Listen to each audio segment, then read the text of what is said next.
The Tim and Tony podcast is brought to you by Tim. Why do you use Bucked Up? Because Tony, everybody needs a little help in their life. I found out a few years ago that I needed that extra push to actually do my workouts at the level that I wanted to be doing them at and to get the results that I wanted to out of working out.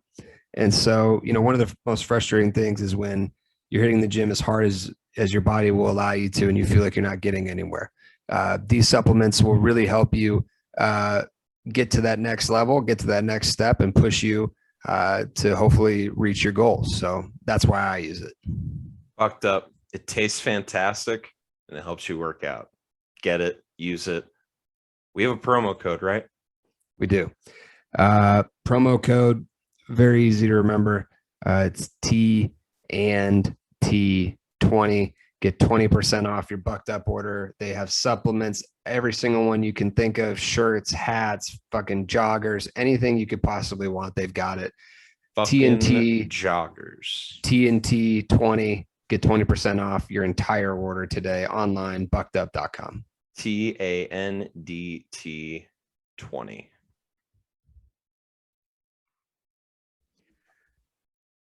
Tony, before we had this podcast and we received this next wonderful sponsor, we both struggled with our fashion game, specifically and especially our gym fashion game, which is an underrated part of going to the gym. Yes. So please tell the people how they can get more excited about going to the gym and what company they can go to buy some stuff that'll make them feel better. So what's great is, wow, interesting. We're keeping that in. So all you got to do is go to titlewear.com, because what you're going to find there is you're going to find some of the most comfortable and flattering, might I add, gym wear on the market. They got they got hoodies, they got sleeveless hoodies, they got tank tops, they got t-shirts, they got shorts, they've got compression pants, and they've got sports bras, they've got leggings, they've got all of it. It's fantastic. The quality is amazing. It's made for workouts, so they're durable, and it's just plain comfortable. So, Tim, what's that promo code? Very easy to remember. It is T and T15. That's TAND T15. That's 15% off your entire order. You can order one thing. You can order 13 things. You can order 100 fucking things. It's 15% off the entire order at title.com. And if you want to order 100 fucking things, you do it, and you do it with the promo code TANDT15. Tim, do you care about sustainability? I do. Do you care about comfort? I very much do. Do you care about style? A little bit. Do you care about just looking good? I really do. I really do care about all those things. I didn't mean to put sustainability. It feels like I put sustainability a little lower on that list than I should have. It but I care about those things deeply. And in fact, sustainability is actually one of the best parts about what I'm about to talk about. Allbirds, they make incredible shoes. They make incredible clothing. They make incredible socks. Tell us about it, Tim. Welcome to the program, Allbirds. We're happy to have you on board. Absolutely. These are, no exaggeration, the most comfortable fucking shoes I've ever worn in my entire life. And you don't have to just wear them when you're having sex. That's right. That's right. I can't believe we just put that in an ad. They look great. They feel better, and they're good for the planet. This is a little bit different than we've done in the other ones. We're going to attach the link to go to Allbirds, where you can pick up not only a pair of shoes, a shirt. They're making joggers. They've got shorts, whatever you want. You buy anything on the store, you get a free pair of socks with it on us. If you do go to the store and buy some Allbirds, please use the link that's in the description of this podcast. Yes, and they don't do deals like this. This is like the only one out there Like, this is the one deal. So that's what we're bringing to you guys. You should do it. Get the stuff because it's a great company and they make great stuff. So, Tim, over the last month, I have consumed just a very troubling amount of Marvel content. Do you feel better or worse currently than you did, say, after watching Black Widow? I feel a lot better. I'll be honest, like this doesn't make for good content, but I think Love even where this after is that, starting. yeah, it's always. I think that after that movie, I think there was a lot of worry and panic because we hadn't had a Marvel movie in about a year and a half Right. before that one, and that one came out with such a dud.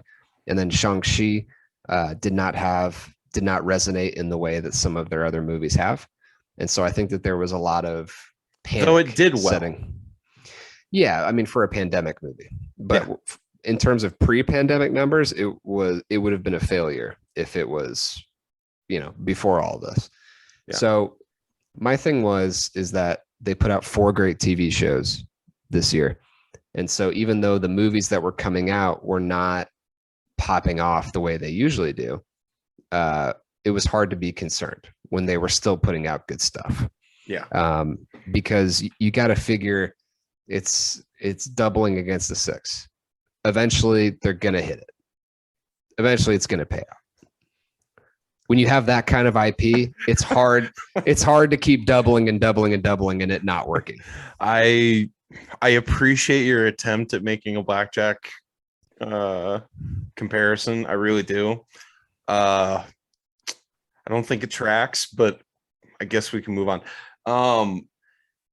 You mentioned it doing well pre-pandemic, kind of giving it a weighted or grading on a curve.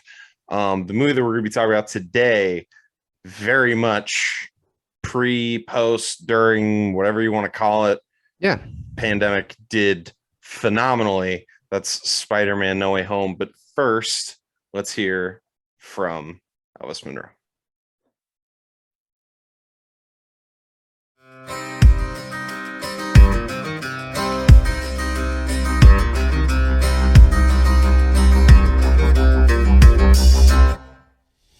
In a crowded room, somewhere in town. So, Tim, the only in theater release, just if you can nail it down to one sentence, how you feel about the movie? I said this about Game of Thrones when it came out. Unfortunately, I didn't have a podcast to do. But season 7, the penultimate season. Which, by the way, if we had a podcast back then. Well, I don't mind season 7 as much as most people do. I do have a lot of problems with 8. But in season 7, it was a much maligned season until the very end when the dragon knocks down the wall.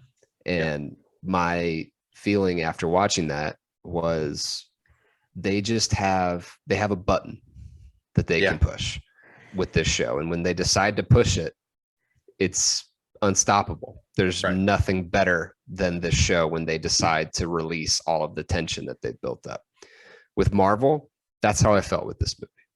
I felt like this was like 2.5 years of tension built up and then finally released in the form of, we're going to give you every single thing that you wanted out of a Spider-Man movie for 2.5 hours, which, by the way, did not feel that long.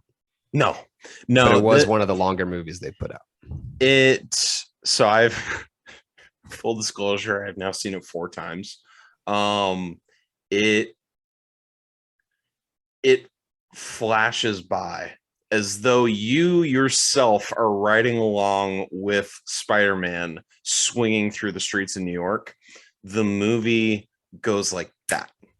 It is so fun. It's so entertaining. It's so captivating, witty. It's the best parts of a Marvel movie. And they don't have any they don't have any extra shit. Everything in there's in there for a purpose. There's not an extra minute that was wasted.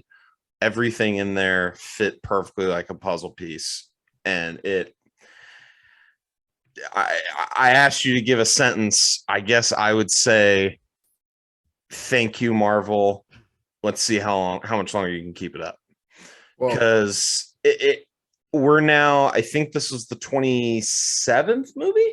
27th. Yeah, that's right. And I'm not going to get into what I want to talk about at the end of this podcast, but it's one of the best ones that I've seen. Yeah, so it's, the biggest thing that I thought of when I came out of this was you can tell that they took their time on this, that they did not feel rushed. Yeah. And here's how you can tell. With Star Wars 9, when it came out, that was a rushed production. Yes. And everybody knew it going in. There was a lot of rushing to get this movie out. Holiday. Game of Thrones season 8, it was rushed. Yes. Same thing. There was a lot of when is from up top, when is this coming out? When is this coming out? When is this coming out? Yep. With this movie, we've heard a lot about movies that have been harmed by the pandemic. This is one that I think actually benefited from the timeline, because I think that they took their time and they did every single thing that they wanted, and there was no rush in any and you can tell because the post-production, I believe, I read something. This was one of the longest post-productions that they've done since the not Endgame, Infinity War. So they had plenty of time to trim out every single inch of fat that they wanted. All of these actors were in a weird spot where they weren't busy while they were filming it, because again, there was, so they could come and bring them in for multiple reshoots if they wanted to. All of big time, big name actors are all over this thing. The only one, though, interestingly, that was busy was Tom Holland, because he had this one and Uncharted coming out at roughly the same time. Yes, but the filming didn't overlap. Correct. That's bad. This one was filmed. I mean, my one ticky-tack complaint, and this is just a complaint in 2021. Please, for the love of God, internet. You're literally, I want to delete my Twitter. I really do. I want to delete my Twitter because the main surprises in this movie I did know were coming. Okay, because it was all over Twitter. I'm not even saying this the movie came out a few days ago and I saw it a few days late. I'm saying years ago, this was leaked and released on Twitter that all of these things would be happening in here. And so I was blissfully unaware. And then the trailer, which again, 2021, I guess, we're just going to ruin everything we're doing. Blissfully unaware. I don't agree with that. But that being said, once I decided to never watch another trailer that came out for this thing. Yep. And I went a couple months from when I saw the first one. Yeah, this was special. And that you want one word or one sentence. It was special. It was a special 2.5 hours. And it reminds you of why you love movies. It was that kind of movie. And if I were to distill it down to one word, I would use impressive. For them to be able to, and we can get into the movie, but for them to be able to string in, web in 3 different iconic characters into one movie, and for it to seem seamless, it felt organic. It felt like, well, yeah, of course, of course, if we're going to talk about a multiverse, then of course the other villains are going to come in. And then of course the other 2 Spider-Men are going to come in. They're obviously not going to be there the whole movie. They're not even going to really be there for most of the movie. They're going to be in there for a good amount of the time. They're going to help a lot. They're going to do the normal Marvel, make some jokes at different times, and it's going to be well done, well timed. For them to balance all that and to have just, oh, by the way, we're just going to sprinkle Daredevil in just to, you can go ahead and just have him for one scene, half of a scene. For them to be able to do all of that, it's why I will forever be impressed with Endgame, not to mention the fact that you're ending that storyline in such a way. but for them to be able to balance such a huge cast that, you know, all of those people have egos, all of those people have contracts, all those people have things that are required for them to be there. And they did it again. They really did. You know, I don't know if you want to say anything else about like the production of the movie before we get into the plot. Yeah, so there's a couple things that come to mind with this. Is that there's some similarities between the actors off screen as there Yes. are on screen, as Some who they portray. Starting with Tobey Maguire dated Kirsten Dunst. I totally forgot about that one. And then Andrew Garfield dating Emma Stone. Yes. Like, forgot about all of that. Yeah.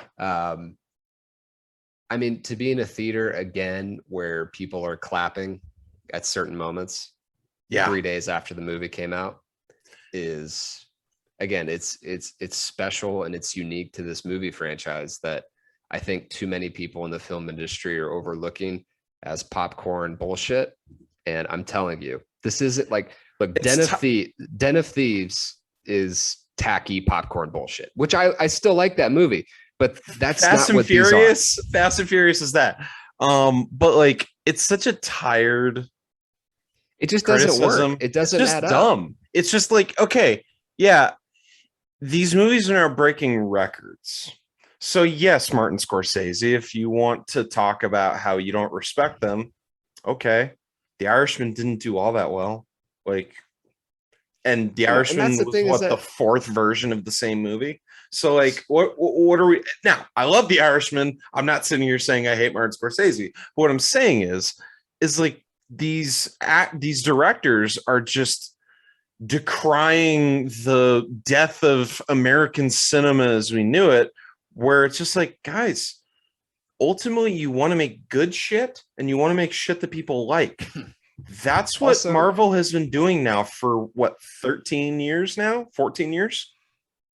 There's just there's different niches now too. I mean, Ben Affleck talked about this on a podcast that we both listened to. A lot of people saw The Way Back. I don't know if a lot of people would have seen that if it wasn't direct to streaming, because it had to be, because it was in the middle of a pandemic. Yeah. I don't think that's the type of, I really don't think that's the type of movie that gets seen that much, unless I believe it was on HBO or Amazon. I can't remember, but whatever site it was, you and I saw it because it was flashed on the top of every single one of their ad. Like, you go into the app and it's like The Way Back with Ben Affleck. Like, impressively, I don't even think it was on like a streaming sub service. I think you and I just rented it on Apple Movies or whatever. That could have been. I don't even think it was on a Hulu, Netflix, HBO Max. But those types of movies are perfect for being on your couch at home. Yeah. Doing nothing on a Saturday night. The thing with Marvel is that its niche is so large and wide and encompassing. Like, when Scorsese says things like that, it's like, go back and look at the quotes that he had about The Departed. Like, it's first of all, that movie's a remake. Second of all, it's a movie that he designed purely to just have wide mass appeal. Like, he didn't put that much thought into it. And ironically, it's the one he wins the Oscar for. But like, all of these directors have made movies that are for mass appeal. Marvel's just better at it than them. Yeah. Like, Spielberg hasn't really said anything about Marvel yet. He has lots of things to say about it's simmering. Yeah. So, I mean, you look at all these directors that are criticizing it, and most of them have done the same thing, just not as well at different points in their career. They've tried to make the movie that gets a $200 million box office open, and they just can't, because they don't have the IP. Spielberg made they don't have the IP. I'm not saying they're not good enough. I'm saying they don't have the IP. Spielberg tried Ready Player One. Not only was it a bad movie, but it just didn't work. He also did Jaws and Indiana Jones. Like this. Yeah. The thing is, like, Scorsese did Wolf of Wall Street. Like, I'm sorry, you like, everything you guys do isn't holier than thou. Like, you guys have all made movies that were just for the hell of it, and that's fine. That's like why we like movies. Not everything has to be Not Like, not I don't know. It's not everything that they've made is, First Reformed or Schindler's No. List or something like that, where it's like, yeah, no, we know we intentionally made this movie so that not a lot of people would see it. Yeah, no, we're making this for basically us. not everything's the color of money. Some things are the Wolf of Wall Street. Good point. Okay, that are like, look, this is just going to be a lot of fun for 2.5 hours. Yeah. And sometimes that's what movies are designed to be. From the very beginning of movies, they've been there to entertain us. Yeah. They're not always like a 2.5 hour lecture. And, Okay. and can we stop using the phrase fan service as though it's a bad thing? I don't even know that this one qualifies as that. But that's the critique. The critique is you guys just liked it because you had all the different cameos. It's like, No. and you're not watching the movie. Let me clarify that. To me, fan service is where you give up the quality of a movie in order to do something that diehard fans like. Batman v Superman was like meth for DC fans. It was objectively terrible, but like for DC people we've talked about it, who had been wanting to see these two characters on screen forever, it was the greatest thing ever. So to me, that's fan service, is when you make a bad movie, but you still make a lot of money because of the IP you're working Say with. Venom.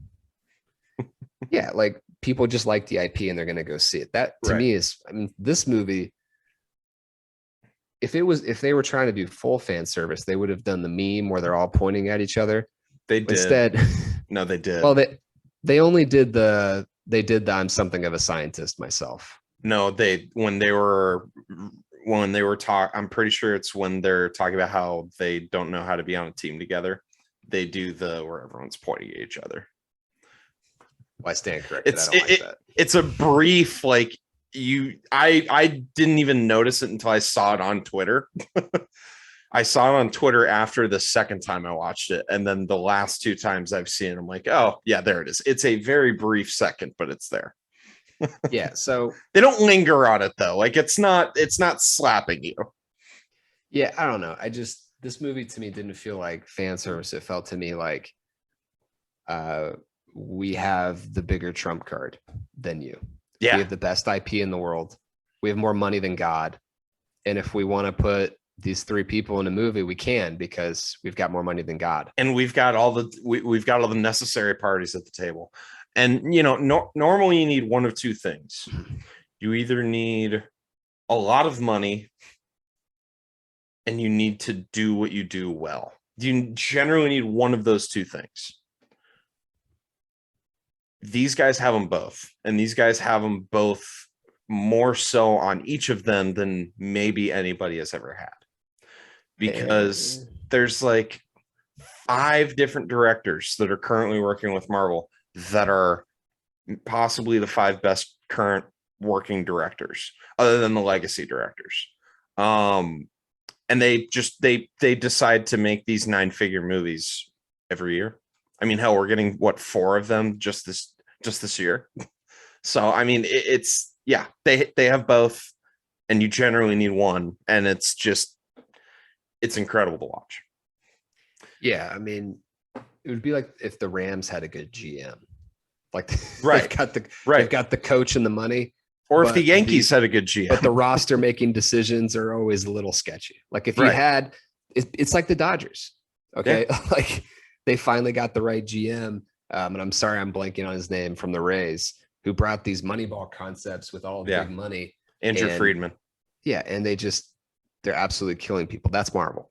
They have every single resource and the smartest people at their disposal. The Dodgers have the most, they have the most money. They have the most MLB talent, and they have the most minor league talent. And it's best GM, best coach, or one of the best coaches. They lost Max Scherzer and Corey Seager. They're still going to have the best team in baseball, likely. And like comparison, what we have one player that would make the Dodgers 40, Ketel Marte. He'd make the 40 man. Maybe David Peralta. Maybe nobody comes here for Diamondbacks baseball talk. Yeah, but I'm just saying, like they're amazing. So, anyways, the movie starts out where we left off in Far From Home. it starts out with J. Jonah Jameson, played by J.K. Simmons, revealing who Spider-Man is. That is Peter Parker. He is swinging around New York with MJ. Then they, get on the top of like a steel girder when they have the very funny, like MJ's like frozen. And he's like, oh yeah, that's right. You're not always up here. Good to see that Del Mars is up and running again. I was worried about Del Mars, the bodega that Peter frequents. Yeah, that did make me happy, but can I briefly, I don't understand the J. Jonah Jameson thing. Because I did for a second, right? Because it's like, okay, all these people are coming in from other universes, so J.K. Simmons became Alex Jones in this world or whatever. Because it's but then they all get sent back. .net. They all get sent back, and he's still there. Okay, because in a multiverse, you're gonna have random iterations of other universes. So it just so happens that Tom Holland's universe has J. Jonah Jameson, and he's different because he came up later. But it's the same actor. It's the same actor. It's the same actor. So he looks the exact same, but yeah, that's person. Where they lose me, because it's the same actor. So like, but he looks completely different. By the way, looks completely different. I guess, but like, if you're gonna do the same actor playing the same role, it just would have made sense for him to get snapped back. It was one of those things that I was like, he still shouldn't be here. It's very funny that he's here. Yeah, but just one of the multiverse little wrinkles. It's like in Star Wars. The Force. I don't know that Times Square would ever put Alex Jones on their main on their main screen and just let him riff. Oh, how precious. Like they were doing with this guy. I hope you're right. I hope I could be wrong. There's been stranger things that have happened, but I don't think that's going to be happening anytime soon. So the whole world knows who Spider-Man is. Then Peter Parker makes the just genius decision to go straight to his apartment. So now everybody knows where he lives. So then obviously they need to fix that. But just if we can fire a cannon, Hunger Games style, let out a nice little whistle for the relationship that was Happy and Aunt May. Yeah, I never got that one. It was very sad. Happy that was one thing that never made sense. Like, it was funny, but I was like, no, that's not going to work. That can't work. Yeah. Women like a funny guy. So then, we get introduced. Well, not really introduced. We see for the first time in the movie the Daily Bugle as basically InfoWars. It's the dailybugle.net. And then we see J. Jonah Jameson basically in like a broom closet with a green screen. And he's still as mad as ever, high blood pressure and all. And then the FBI shows up to Happy's place, since that's where they decide to go. They get arrested before that. What were you gonna say? Thing on Happy's place, like all these people. We'll get to it. So Zendaya, I just have to say, when she's in the interrogation room, that's exactly what you want. I'm not going to say anything. I need my lawyer. Well, why do you need a lawyer? Did you do anything? It's my right. It doesn't matter if I did anything wrong or not.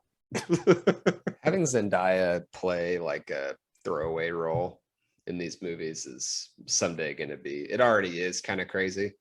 Like when she did the first Spider-Man, she was famous, but not like in you and I's world. Yeah. By the second one, where she's like 100 million Instagram followers, she's one of the most famous people in the world. Then it was getting weird. And then in this movie, it was like, holy shit, that's Zendaya. Yeah, but the thing is they have the three of them have such perfect chemistry that it's not weird, because you get the sense that she wants to be there. I don't know. I don't feel as weird about it, because it's like, she's probably the wealthiest out of all of them, and it doesn't really have any.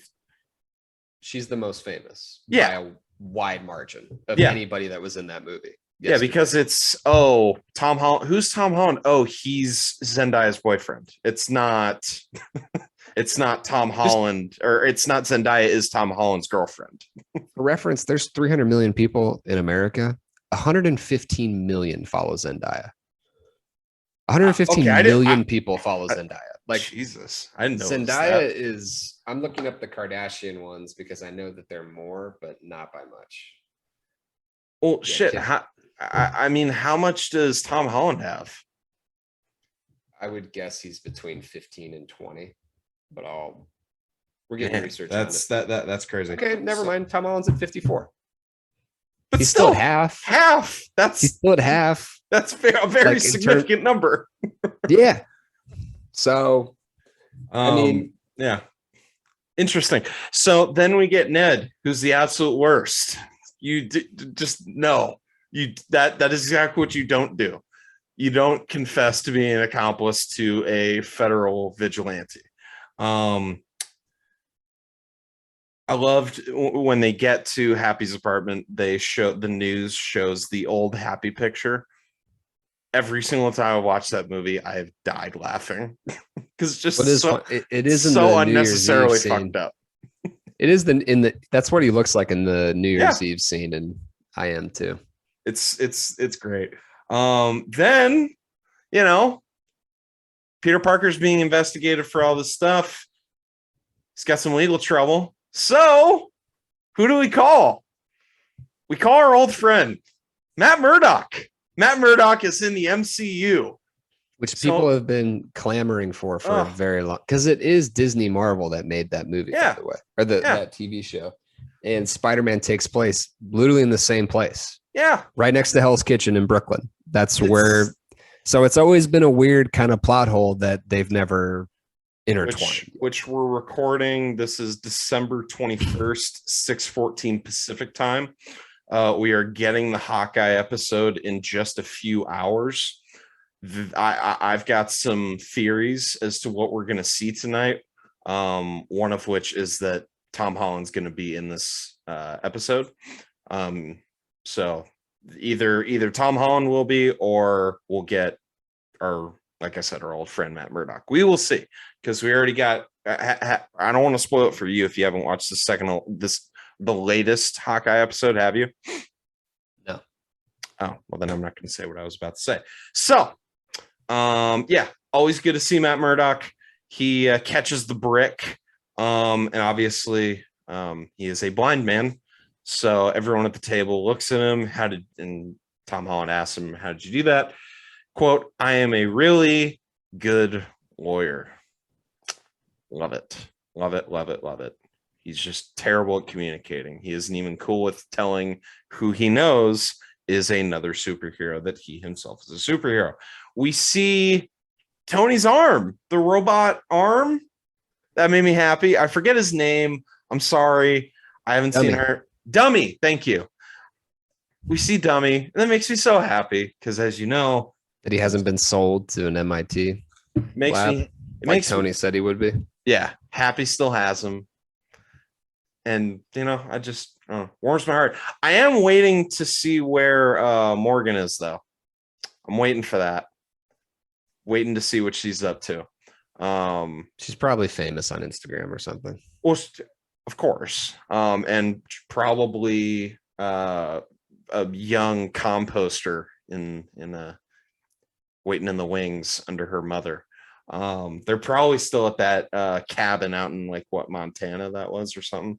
Shit, we went out to North Dakota 19 different times in Eternals. Maybe they're out there.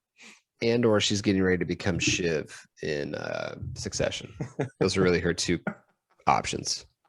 She's Instagram famous and owns a bougie boutique bikini line, or she is Shiv. Well, I think by now she'd be 12. So I doubt she's gonna have a bikini line, but who knows? I don't know. Because she didn't blip. So yeah, who knows? Poor Happy. He gets kicked out of his room and is having to listen to senior and high schoolers in a relationship FaceTime conversation late at night. Just a real bad beat for my guy. He's got the CPAP machine on, really trying to get his 8 hours. Yeah, I did feel bad for him in that moment. I was also curious I know that the people in this Spider-Man world all have to use Sony phones, which drives me crazy. But could we get like some AirPods on my guy? Like, could we go into the bathroom? Like, could we do anything except for just laying on the couch next to this man who's sleeping, fucking basically sitting upright, trying to sleep? And he's not a small man. No, like Happy he is let not a you small have the man. sofa and you're just sitting there Just talking. with your volume on loud. Yeah. Like, I don't know. Just some consideration would be nice. In the man's own home after he gives your aunt his bed. So then we have the group going to school for the first time. And instead of, we're not going to say go get him Tiger, go get him Spider, which just nails on a chalkboard. I fucking hated that. It was terrible. It was great, but it was terrible. So then we get our wonderful high school staff. We've got the 3 teachers, JB Smooth, Hannibal Buress, and I always forget Guilfoyle's name. I always forget Guilfoyle. Yeah, I always forget the actor's name, but Guilfoyle from Silicon Valley. Martin Starr. Thank you, Martin Starr. JB Smooth and Martin Starr, they're fans. They're here to help. They're here to, be counselors. Hannibal Buress, nah, he's a Thanos truther.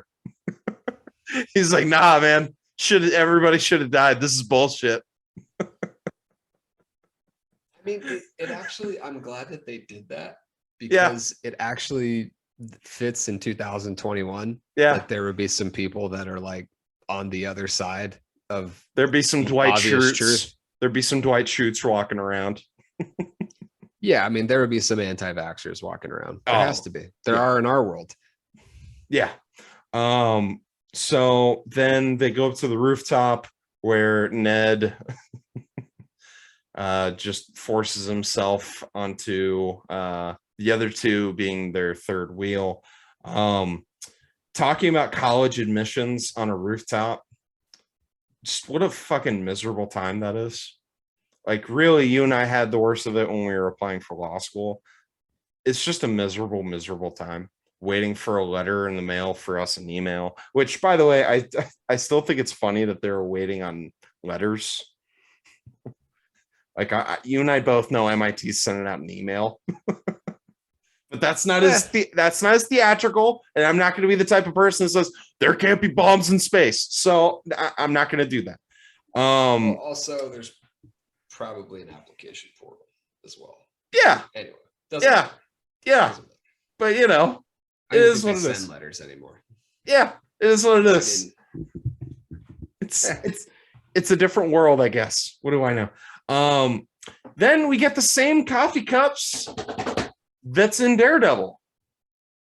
We get the same paper cups because, again, it's the same area, so that would lead us to believe that there's probably one more popular coffee shop around. So they very much prominently placed those coffee cups all throughout this movie, especially at the very end when it's sitting there with the Palpatine Lego figure and the sewing machine, and it's the coffee cup. So, again, Daredevil's coming back, and he's going to be coming back a lot. And we got, again, you haven't seen the penultimate Hawkeye episode, so you're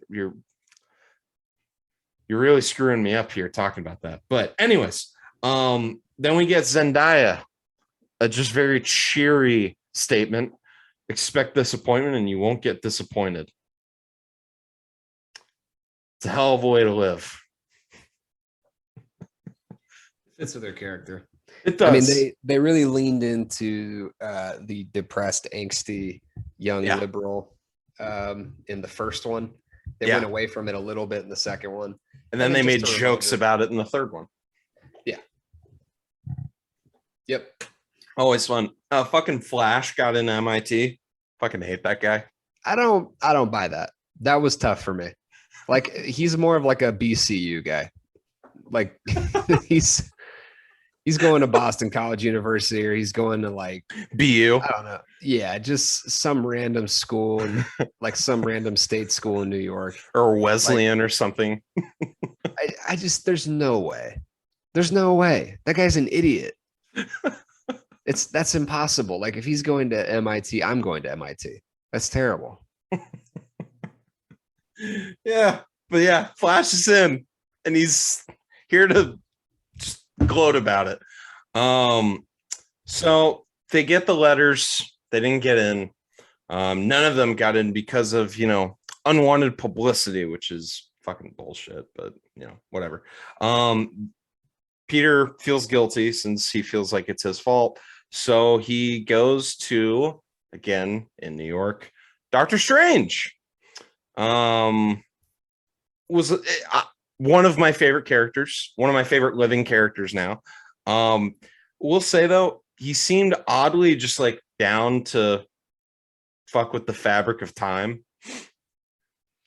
Yeah, he made it seem like though that they had done it for like a rager one time. That it wasn't a big deal. Yeah. That was the only thing that made that a little bit better for me is he's like, do you remember the party at whatever? He's no, like, exactly.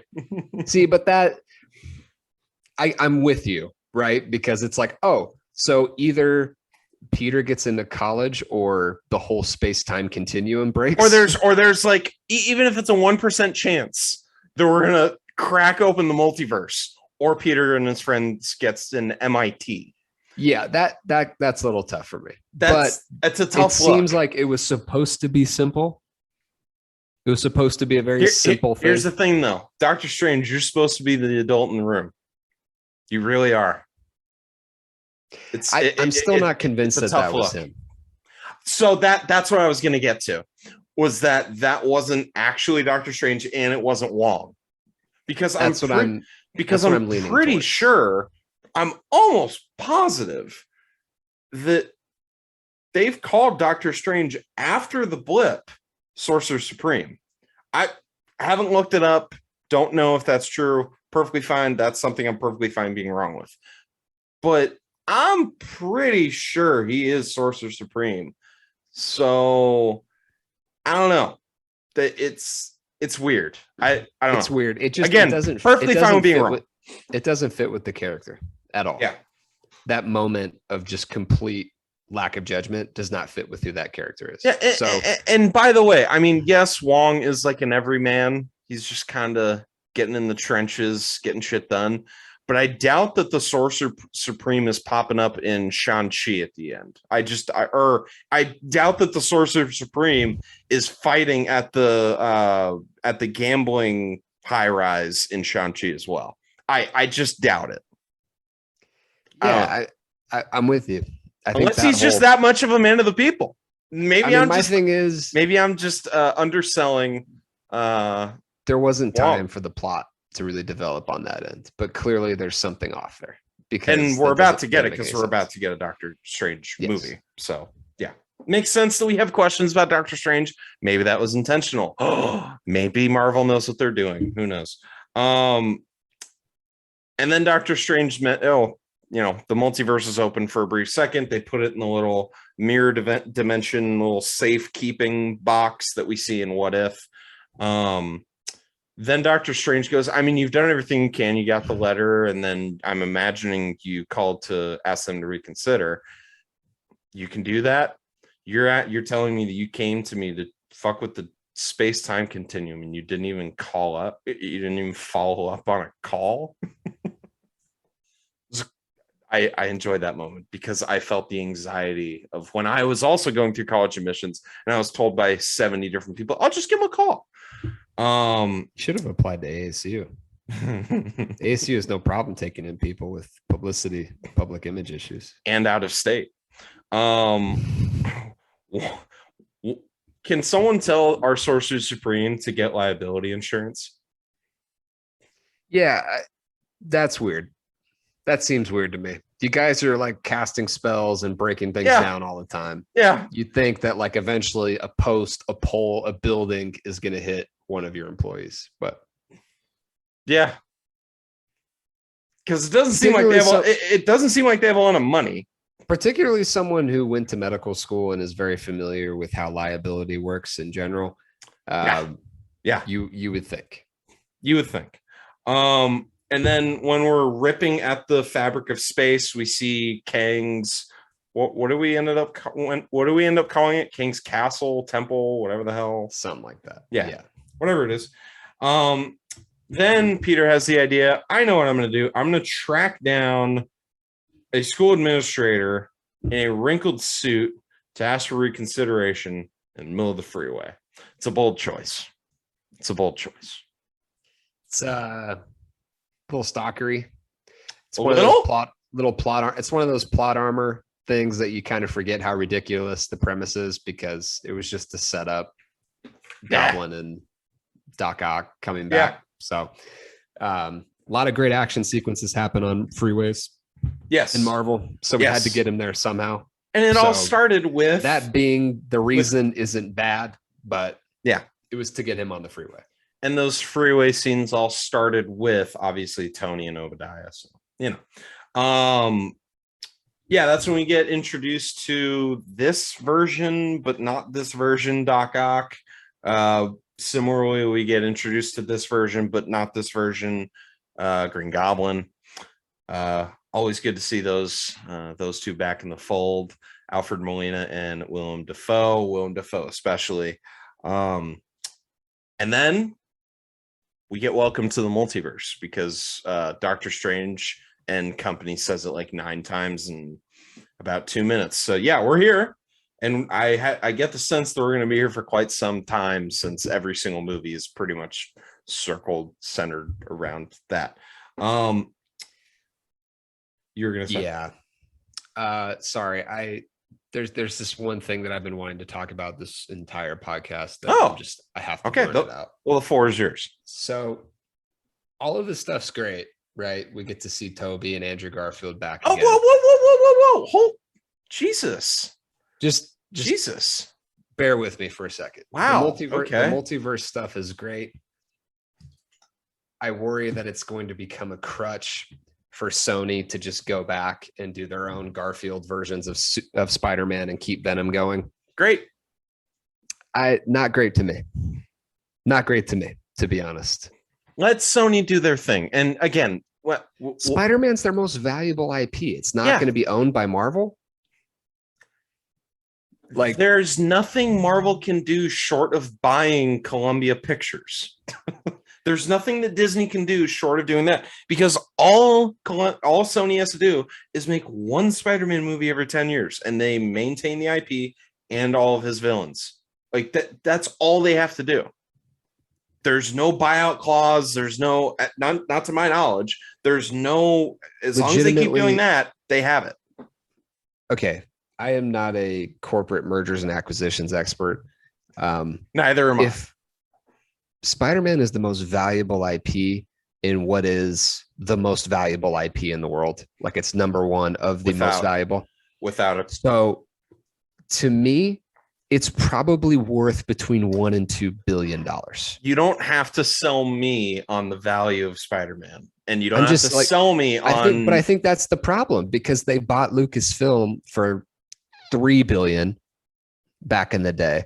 So I think at the time was the most successful movie franchise in all of human history. It was crazy. And it was crazy back then. People couldn't believe they paid that much for what was essentially 6 movies back then and an animated show. I don't like how you said that. I didn't say it with any. I didn't say it. I didn't say it. You're inferring a meaning behind that. I hated the way that you just said that. But go on. But with Marvel, I'm not saying Marvel isn't worth anything without Spider-Man, but it's worth exponentially more. Oh, okay. Like I didn't know where you're going with that. I was starting to get scared. I can't imagine this franchise continuing with the same level of success unless they have their number one guy. I couldn't disagree more. Because they found lightning in a bottle with Holland. Yeah, and they 100% did. My thing is, like, you've done that now twice.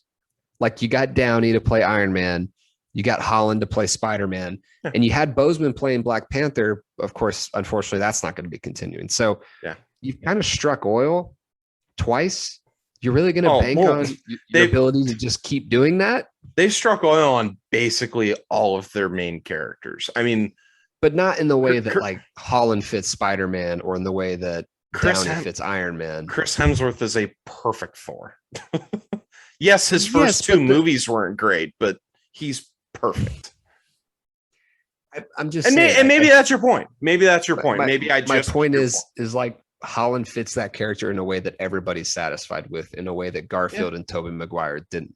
As much fun as it was to see, go back and look at the things that were written about their movies. Not everybody was satisfied with them. And oh God, no. I mean, I would say it's like over 90% of Marvel fans and casual fans are very satisfied with Holland's portrayal of this Spider-Man. Spider-Man 3 basically led to Topher Grace retire from acting. That and his residual checks from that 70s show, but that's beside the point. And Andrew Garfield's Spider-Man movies nobody liked. Like, just flat out nobody liked. I love them. And I also enjoy Topher Grace. So I mean, I am who the audience is for this stuff. So, there you go. But yeah, I think the Amazing Spider-Man 2 got like 50%, 54%. I believe 54% on Rotten Tomatoes. Third one's already rumored. So yeah, of course it is, because now, I mean, even website that you and I are fond of, The Ringer, they do a weekly newsletter. The subject line of the newsletter was basically saying that we need to appreciate Andrew Garfield and his version of Spider-Man. So like the PR push is definitely already in full, pardon the pun, swing. So okay, we're there, and I'm looking forward to it, because I very much enjoy Andrew Garfield's Spider-Man, and the potential that's still there with that character is pretty big, because Paul Giamatti's apparently the next villain, because he's that rhino at the end that then they refer to at the end of this movie. So yeah, we get introduced to the villains, we get introduced to the multiverse. So do we think that Ned has magic, or does he need to just go see his physician? Fantastic line. Very, very funny in how that was presented, because you knew as soon as he said it that it was actually going to be true, but also the reaction to it equally funny. Go see a physician. I did find it interesting that there's certain forms of tech in this world that they're not familiar with, but the one that they are familiar with is nanotech. Yes. Octavius is familiar with that form. I found that interesting, that was something that broke through all three, because I don't remember it really coming up in any form. But it's not really all that hard to just kind of take, because they're all like cutting edge scientists. So like there's probably a lot of shit that they're like, yeah, I've heard of it. Like, we didn't have it, but yeah, I know what it is. I know what it is in theory. Yeah. So again, that moment would have been so much better without a trailer. But and again, I'm not in charge of the marketing department. I'm not in charge of the marketing department. I am now fully enjoying when we go through these pods and you say, and this would have been better without a trailer, because I didn't watch the trailer. You did see the Spider-Man one, though. You told me you broke down and saw it. No, I didn't. When did I see it? I'll get research on it. Or you know what? I might have been forced to see it when I saw Eternals. Yeah, you definitely saw it because you texted me after it. No, that's right. That's right. I saw it, but I blocked it out of my brain, because I convinced up until this very moment. I've seen the damn movie now 4 times. I was convinced up to this very moment that I hadn't seen a trailer. So I'm doing a great job. I've got basically every single Marvel term muted on every single social media. Like I just want to go and I want to enjoy the movie. I don't want it ruined. That's all I'm asking for too. Yeah. I've done the rant. We're done. We're moving on. It would have been better without the trailer. Yeah. So we're bringing Zendaya and Ned into the Sanctum Sanctorum. And And Doctor Strange wants them to Scooby-Doo this shit, please. Yeah, so there's a couple that we now know there's a couple big franchises that exist in Marvel, Star Wars being chief among them. Yes. Scooby-Doo. Wasn't aware that we were bringing that in. Yeah. Disney does not own Scooby-Doo. But it was enjoyable for them. Who does? Is that Warner Brothers? I believe it's Warner Brothers. Okay. So well, but they've said that DC is a comic in the MCU right. and Eternals. They've referenced Superman. Yeah, so that makes sense. So Warner Brothers is a company within Marvel. Look at that. My thought was like, again, it's hilarious, but it's when I was thinking between Sony and Disney, like the one major property neither of them own, they decided to reference, but whatever. It was hilarious. Yeah. It's just you're precious. Yeah, well, you could be in our universe. Yeah, you could be in our universe. We don't give a shit about you. Happy to see that they didn't make Jamie Foxx look like the most ugly motherfucker in the world again. I appreciate that. Jamie Foxx. And they made like 9 references to it. Jamie Foxx is one of those people that like obviously we're fans of his work, so we don't feel this way, but people in his life must feel so intimidated just to know somebody like that. Like the guy is hilarious. Like his stand-up is legit really funny. He's a great actor. He's incredibly good looking, and he can sing. And like sing, like in Broadway musicals, sing. So he found Ed Sheeran. Have you heard that story? But I'm just saying, like, you got this one guy who's just got all of these gifts wrapped into one, where any single one of those would have made him a multi-millionaire, but instead it's all wrapped into Jamie Foxx. He found he recorded with Kanye before Kanye was Kanye. Like Jamie Foxx is a fucking musician. Yeah, but he's also a legit. He could be a legit stand-up, and he's been in good movies. Like, he's not Denzel or like he's not Leo, but he's been in good movies. He can act. So any one of those skills would have made him very famous. But instead, he's got all 3. So what was the comedy? The R-rated comedy he was in? Wasn't it like Horrible Bosses or something, where he plays like a drug lord or something? It doesn't matter, but yeah, he just like shows up randomly in these movies, and he's the best part of the movie almost every time. And to me, again, this is a movie that not or maybe he was Baby Driver. Well, I mean, my favorite role of his is Just Mercy, but yes, he's a revelation in that one. So then we get introduced to this one, but not this one. Sandman, who he's one of the more interesting ones because he's not like a stereotypical bad guy. Like he's not here to just fucking kill everybody. And he and Khan, right? Yes, and he's the one that killed Tobey Maguire's Uncle Ben. Accidentally, though, kind of, but not really, but kind of. Right. But like he and Tobey Maguire ended on good terms after Spider-Man 3. So like the fact that they brought him back was I thought was a cool move because he was the sort of voice of reason before Doc Ock gets fixed. I just have noted, good to see Osborn is still fucking crazy. When he just switches back and forth, stealing donuts and shit.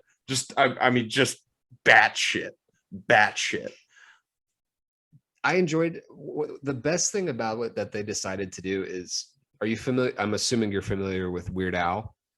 One of the most famous lyrics from his songs is "That guy's scarier without the mask on," in reference to William Dafoe's Green Goblin, which is legitimately true. William Dafoe is a terrifying looking motherfucker. Yeah, because he's in great shape. So like his face has very harsh bone structure. He's scary enough. Yeah. Like when he just puts on the hood, I'm plenty scared. Like I don't need any like fake green mask to be scared of this guy. So was scared of him the entirety of the movie The Lighthouse. Yeah, he's a scary person. They didn't need to put a mask on him in Tobey Maguire's version, which they then corrected that in this one, which I enjoyed. Yeah. So I mean, Doctor Strange is just all over the fucking place in this movie. He's got the quote, "If they die, they die." He's just like, He's fucking fed up. He's like, you know what? I have saved you motherfuckers way too many times. I'm done. I'm just gonna tie up the loose ends right the hell now. Yeah, but he's so like worried about space time, but then Except for that one moment. Except for this moment where he's like, I don't know, like clearly there's something off that we're gonna figure out, but like he does go all over the place where he's like, no, they have to die because that's the space time continuum. But then he goes back and is like, but to help you get into MIT, I'll make people forget who you are. Like he seems more worried with how Tom Holland refers to him, whether it's Sir or Stephen. Which was funny because it did sound weird coming out of Holland's mouth. Like even in the moment, I was like, oh, that does sound weird. Because even though Holland's like our age, he's like a really good 17. I believe he's like a month older than me. Yeah. So I think he's between you and I. So it's he's 96. Oh, June 1st, 96. Oh, okay. So we are older than him. Wow. Yes. Hey, we got this podcast. Yeah, we do. And we got a couple sponsors. So, we're doing well. Yeah, we're working. Spider-Man, he wins a fight in the mirror dimension against Doctor Strange, which that's fucking impressive. Like they haven't really flexed Spider-Man's abilities all that much. Like the actual enormity of his powers. He's just a nuisance. Yeah. He's like a nuisance in most of the movies he's in. He actually is able to beat out Doctor Strange in the mirror dimension, which he says this is my turf or this is my world or something. And it is. Well, when he separates his soul from his body and he's still able to. Yeah. Still keep the cube away from him. Again, hopefully there's more movies that we get a chance to have that explained. But so it's funny because we don't know that that's going to happen. What's odd is, and I guess this is a good time as any. So Amy Pascal, 2 weeks ago, does a random podcast. Which, by the way, Amy, what the hell? We're available. We are more than available. We will do a whole Venom breakdown. We'll do a whole Venom narrative podcast if you need us to. Just give us a call. Morbius, we'll do like a whole month of Morbius. Like, just let us know. Though Morbius looks terrible. Looks awful.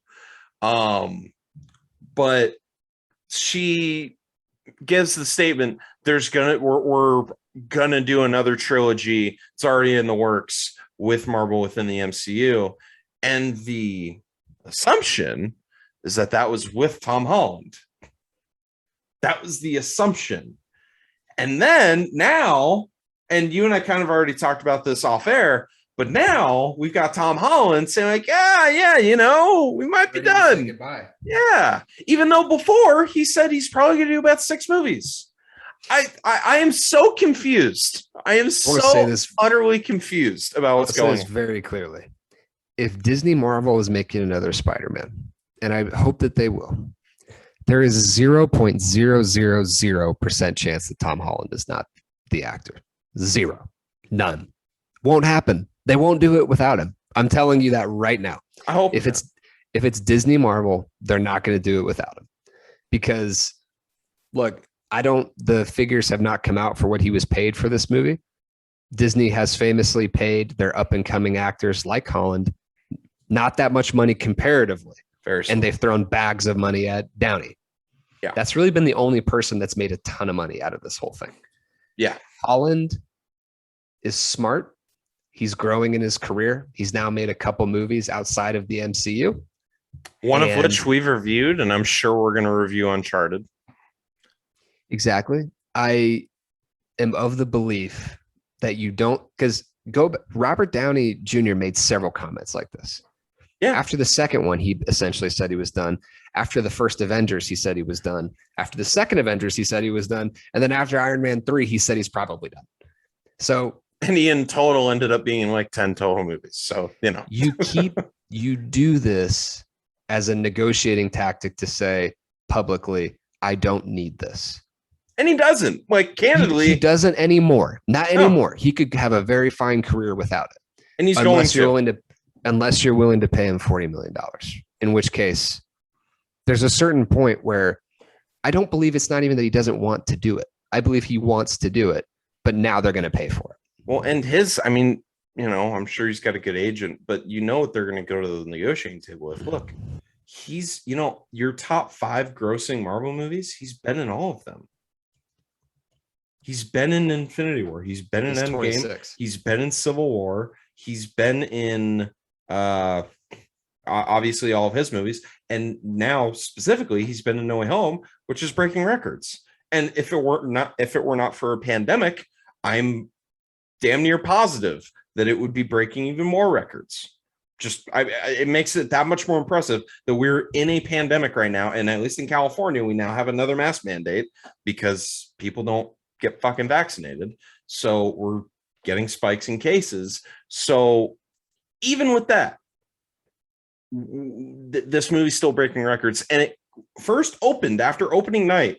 When the first wave of reviewers hit Rotten Tomatoes, it was at 100. It was at 100% for like 3 days. I think now it's at 94. Like, for a fucking comic book movie, even the critics are like, this was damn near perfect.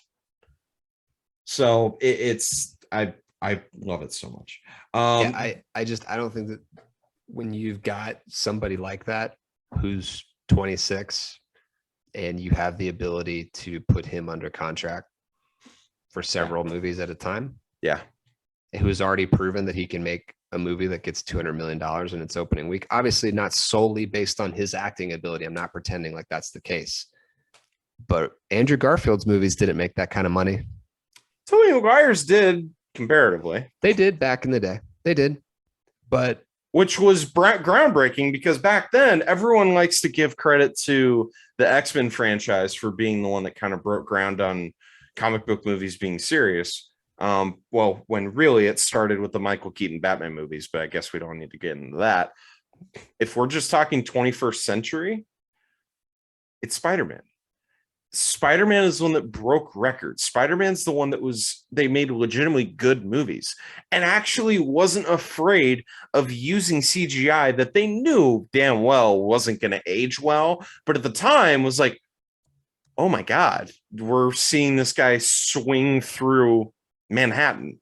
This is amazing. Yeah. So it's, I think you're right that was really the first one where at least I, as a young kid, was like, oh, this is a real thing. Yeah.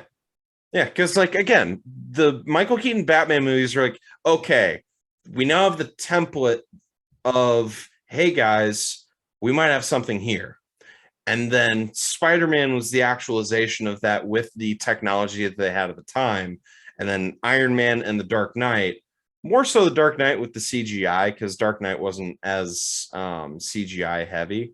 But Dark Knight really brought it in the prestige world, and Iron Man really brought it into look, we can actually do some pretty cool shit on this stuff with the technology that we have. So yeah, if anybody ever wanted a history of how comic book movies got to where we are now, there you go. We already mentioned it, but always a good callback. I'm something of a scientist myself. When they're all in the cells, made me happy. Trying to do good just really makes some messy shit in this movie. Like it's another one of those things where if Daenerys would have just seen the Iron Fleet just fade to black, because then you don't really have much of a show left. Like, yeah, if Doctor Strange is like, you're a child, you're a senior in high school, no, I'm gonna go ahead and put an end to this. Roll credits.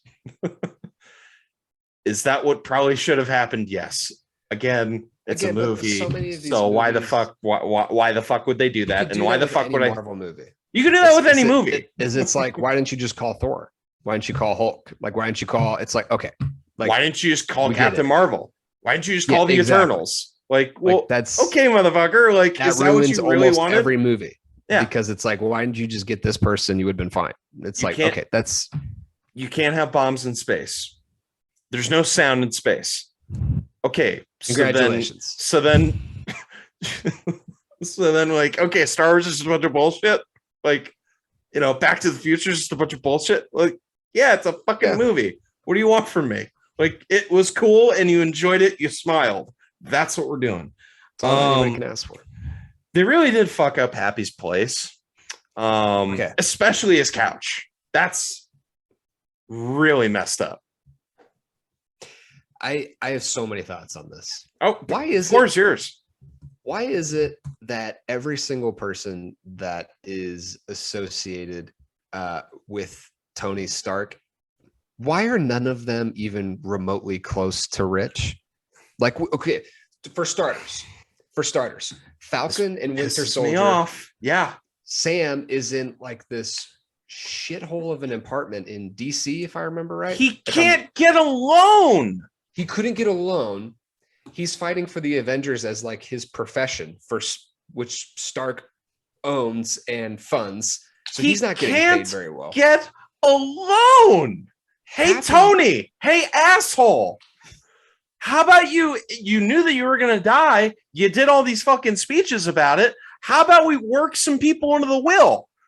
How about we just something? Hey, by the way, I've got 20 houses. When I die, one of them goes to everybody. How about one goes to Happy, your head of security? Like, Happy's living in a nice condo in New York City. It had stairs. But by Happy's standards, I was figuring that he had like the house in Malibu, not like a nice house, but like a waterfront house. Yeah. It's like 2-bedroom, not even. Because he said May had the bed. So it's a 1-bedroom. It's a 1-bedroom. It's a 1-bedroom. It's a 1-bedroom condo. I believe a loft because you see stairs. So I'm pretty sure he's got a fucking loft. Though there's the room with the contraption, so I believe that would make it. He's not as poor as Sam was at the beginning of Falcon. Yeah, he has a house. But it's Sam's still homeless. unacceptable. Sam's homeless. It's kind of unacceptable. I'm just saying. Like, pay your employees. I do have a note. Some of these people need a podcast or something. Like Zendaya, like MJ, who almost definitely is going to have a podcast at some point in this universe. Like, they have to.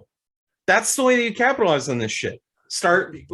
Build a brand, start making some money, guys. Because, like, the fact that we see at the end of the movie where Tom Holland's living, what are you doing? You fought Thanos. What are you doing? Get a podcast, write a book. Like, you don't even have to write the book. Hire somebody to write a book. You put your fucking name on it. Written by Spider-Man. I will say, what are you doing? The whole Peter still broke thing. That seems like it's on you, buddy.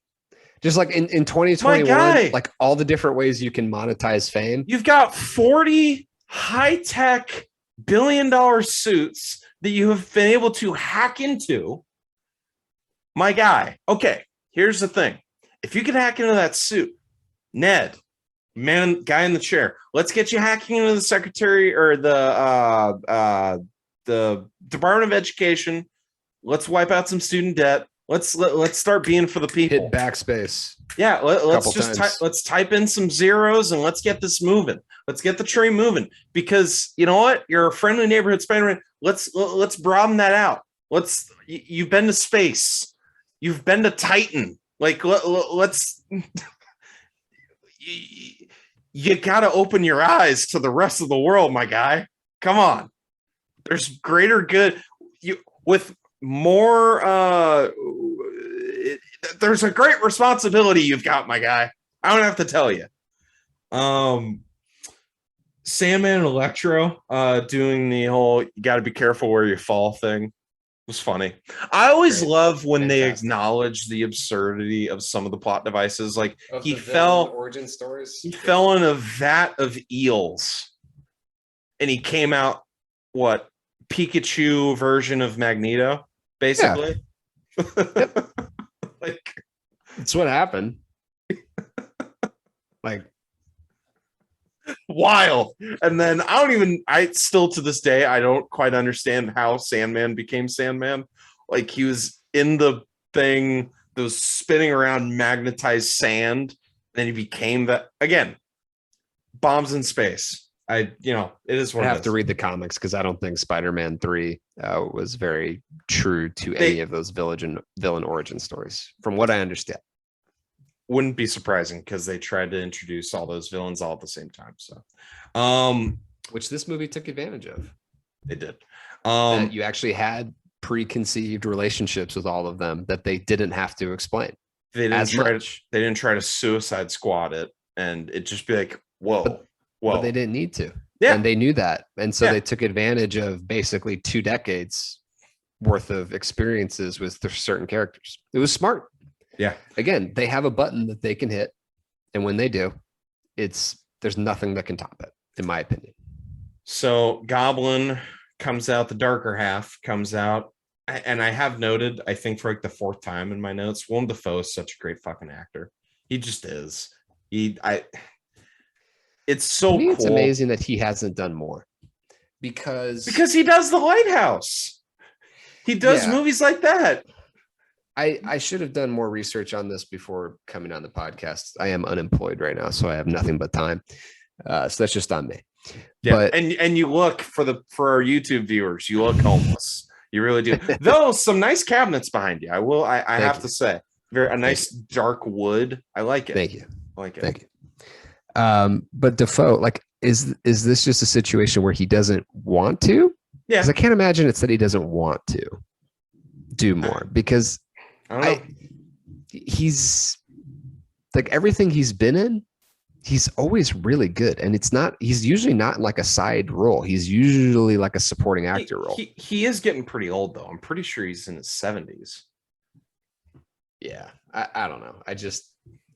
He's one of those people that I feel like his career is going to end up not being what it should have been. Yeah. And if we get research on how old he is, that'd be great. But and then we get, we're in the apartment. We fix Doc Ock. We put the chip in his on the brainstem. He's good to go. Obviously Electroid or whatever the hell Jamie Foxx's name is. He doesn't want to be fixed, obviously. They dropped breadcrumbs for that about 40 times. And then we see Green Goblin start to really fight. And this is when this thought came into my head. So Falcon and Winter Soldier leads us to believe that the super soldier serum is like rare and it's singular, it's unique. Okay.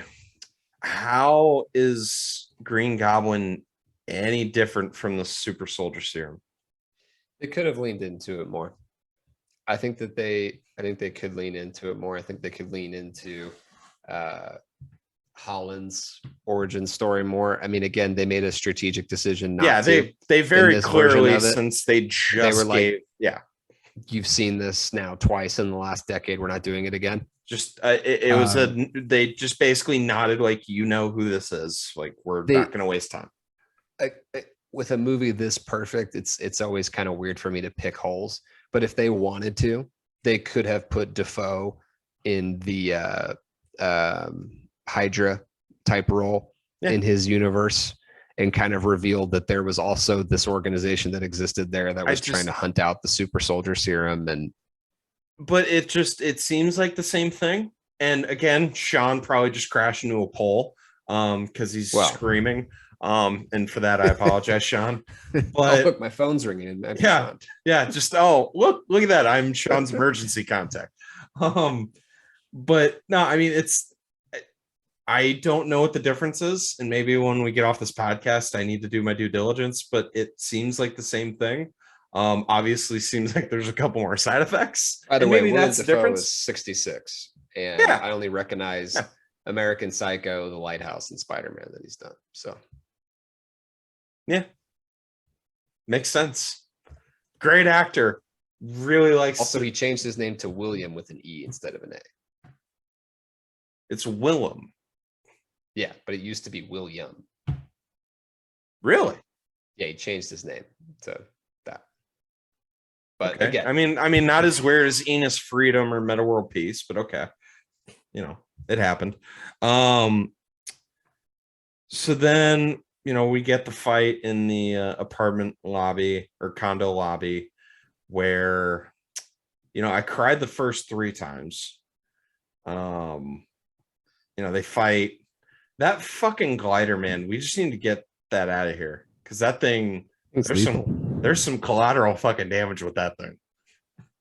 Yeah, and I mean the plot device that he just kind of leaves him there with broken ribs and doesn't finish him. But again, there's always plot armor in these movies. Famously, Iron Man 1, Obadiah paralyzes him without killing him. Like, there's always plot armor in these movies, and that was clearly one of them. Yeah. Whereas, like, I'm going to put Spider-Man on the brink of death, and then I'm going to leave him there. Well, always a bad decision. Well, Palpatine's back, everybody. Somehow Palpatine returned. He's always been in the shadows. But yeah, just a completely heartbreaking scene with Aunt May. It's just sad. Poor Happy, man. Poor fucking Happy. That dude, like, he pulls up with just the entire New York City police force with, by the way, some pretty high-tech weaponry. They've got laser dot sight. The feds were involved too. They're either SMGs or ARs, or they're just ready to go. They're just ready to roll out. Which, I mean, we saw the night of January 6th. I mean, tanks and stuff. So that's probably not. I probably shouldn't be surprised about that. But there you go. Local police forces being militarized. But he just, I tell you what, man, that guy had to watch his best friend almost die 9 times, watch his friend die, take care of his friend's daughter, and then his like quasi son. Not only does he watch him, almost die a bunch of times, then he falls in love with his son's aunt, and then she's just never really all that into him, just sees him as kind of like a funny, teddy bear. And he's 100% on a knee, love all the way. And then he gets arrested. He's the only one that gets arrested in this movie. That's not true. Or at that scene, he's the only one. Yeah, he's the only one that gets arrested. And he sees May dying and Peter getting shot at. And then he's not even allowed to now remember Peter. And he's just staring at Aunt May's grave. That dude, let's get him some counseling. Let's get him a nicer condo. Like that dude. Please get Happy a nicer condo. And let's get him some stuff. Let's get him a woman. Like, come on. We need Happy to be happy, basically, is my point. Yeah. Because that man's been through enough. My biggest problem with them not doing the origin story in the beginning is I was like, when they didn't do it, I was like, okay, so what? We're not going to hear Uncle Ben say with great power comes great responsibility for the 100th fucking time. No, we're not. We got Aunt May. I actually understood that part of it. Yeah. But the way they did it in this movie was more impactful than way more in either of the other two. Because in the other two, there was the setup for it. There was 2 movies of setup. Yep. Plus, she's a pivotal character throughout this entire movie. Yep. And then she dies at the most pivotal moment of the movie. Yep. And that's when it's said. Because the other two, it's one of the first scenes. Yeah, the other two, it's one of the first scenes. It's Uncle Ben. In 90 different versions of Spider-Man comics, it's Uncle Ben who says, with great power comes great responsibility. And they die within the first 20, 30 minutes of both movie sets. So like it just doesn't hit.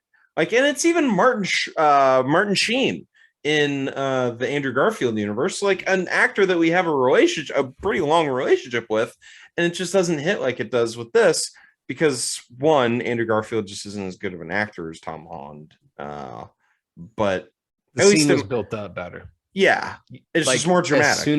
As soon as she started saying it, obviously you knew what she was going to say, but you didn't see it coming. Yeah. And I think that's the part that That scene is done so well. It's one of those things that is going to be studied for Yeah. so long after. Yeah.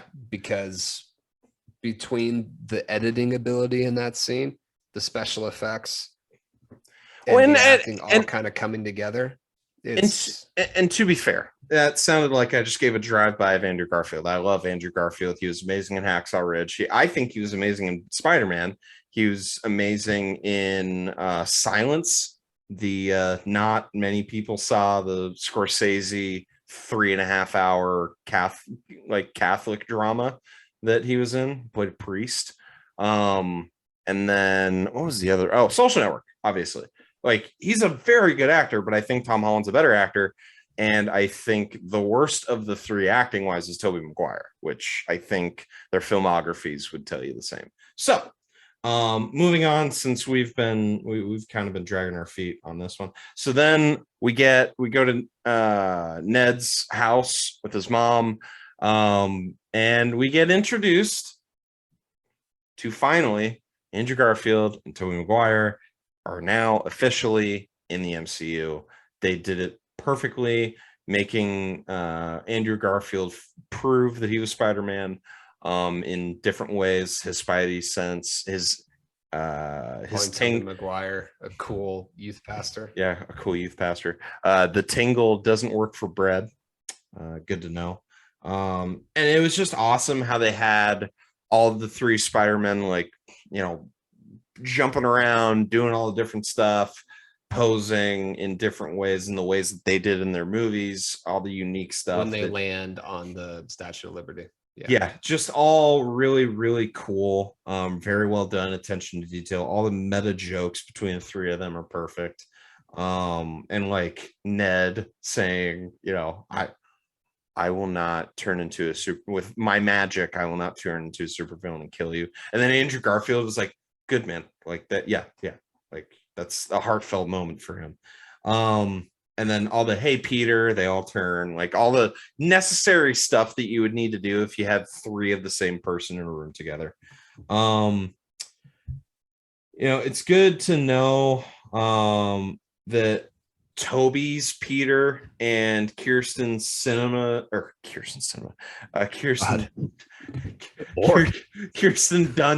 MJ worked it out.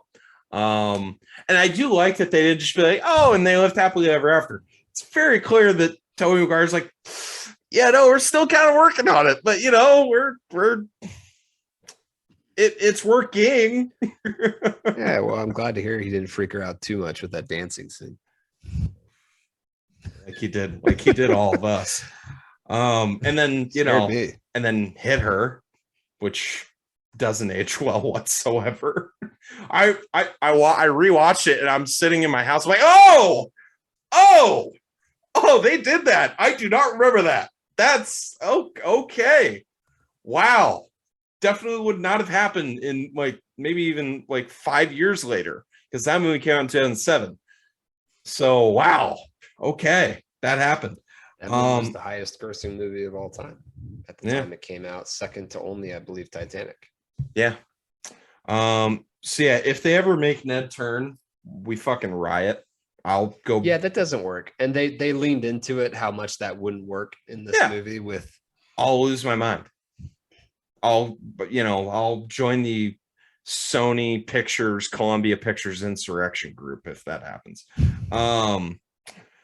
So the web conversation is hilarious. Like, you just like do that? How do you do that? And then Tony Ryder's like getting all defensive. He's like, don't really want to talk about it. This is kind of getting weird. And they're like, no, like this is a positive thing. Like, that's always been a hole. Yeah. Is that in the comics? That's not how it is. And in the movie they made it, just he comes out of his it's like, well, okay, how? Why does that work? And then and then they address sometimes there's a block up in Spider-Man 2, all that stuff. Then which doesn't make any sense. Yeah. Anyway. But again, it's a movie, you know, bombs in space. The self-talk conversation is hilarious. It's like, hey, see right there, you just said no, don't do that. We need to really actualize what we want ourselves to be so that we can become them. And just that whole conversation was great because, you know, Tobey Maguire's Spider-Man he fought Venom, kind of. Really just got some wind chimes going and it left, and then they threw a bomb into it. So, it's kind of arguable whether or not he actually fought Venom. But he did kind of fight Venom. And then obviously Tom Holland's Spider-Man has by far the best resume because, fought Thanos, fought a Titan, helped, restore the world back to what it was. So, pretty dope, pretty fucking dope. Space. Then the big fight, which they always do well. Neither of the other Spider-Men know of the Avengers. Perfect touch, because obviously the Avengers aren't in those worlds, which I actually enjoyed that because there's been some theories in the past of little Easter eggs that have been left in those movies that maybe they do exist. But them confirming that, nope, actually we paid billions of dollars for this. We own it. I'm part of the Avengers. That's great. Is that a band? What is that? You're in a band? That's so cool. And it's like, enjoyed it. Yeah, that was well done. So then we get everyone but Osborn gets cured. Actually, sorry, that's kind of concerning though, because just in the worlds these superheroes live in, like for any and all problems that happen, like in America, it's just Tobey Maguire. As we touch on in Civil War, as Vision says, our mere presence of strength brings challenge. So maybe it's actually. So you're saying Tobey Maguire's mere presence of weakness doesn't bring as many challenges? Maybe. Okay. He's fighting a sand dude. He's not fighting Thanos. I'm just saying. It's true. I don't know. Like he fought Venom for like 15 minutes and won. Didn't seem that hard. Just kind of ripped him off and then got some pipes and he was good to go. Then Doctor Strange finally comes back from the Grand Canyon. We get the line from Jamie Foxx. I just thought you were gonna be black, man. That was there's got to be a black Spider-Man out there. Got to be a black Spider-Man. Tribute to Miles Morales. Yeah, and then he does the whole. I mean, you got a good face, man. Like nothing against you. And then Andrew Garfield. I'm sorry, man. No, you don't have to be sorry, but just kind of hilarious. I mean, the whole theater erupts into laughter. During that moment, and again, it is a tribute that Miles Morales probably also exists in this universe by referencing him in that way. It was, and I mean Donald Glover's Glover's out there. I forget what his name is. I'm so sorry. They just dropped that storyline. He was like, I mean, initially when that came out with who he was in the comic books, he's the one who takes over for the original Peter Parker when he dies. And so there was a lot of, is Tom Holland going to die in the first one? But no, I think it's going to come back because he mentions his cousin or nephew or something who is Miles Morales. I forget what Donald Glover's name is. Well, he did. He was in Disney XD's Ultimate Spider-Man where he plays Miles Morales. Okay. As Spider-Man. But his name's Prowler in Homecoming. I forget. No, but like I forget what his non-superhero name is, but never comes back. Yeah. So, they brought back the original, the Tobey Maguire trilogy, Sam Raimi's zoom cut thing, where there's like a boom in the background and they do the I like that homage.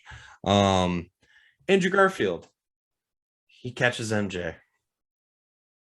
That was cool. Liked it. That was really cool. I really funny liked at it. the end where he starts crying and she's like, "Are you okay? Are you okay?" That one warmed my heart because it's like, oh, like Zendaya in that role isn't quite Chris Pratt playing Scott Hatterberg, but it's for me, it's it's really close. Just I couldn't help overqualified. Just way over. It's like I don't even know how to.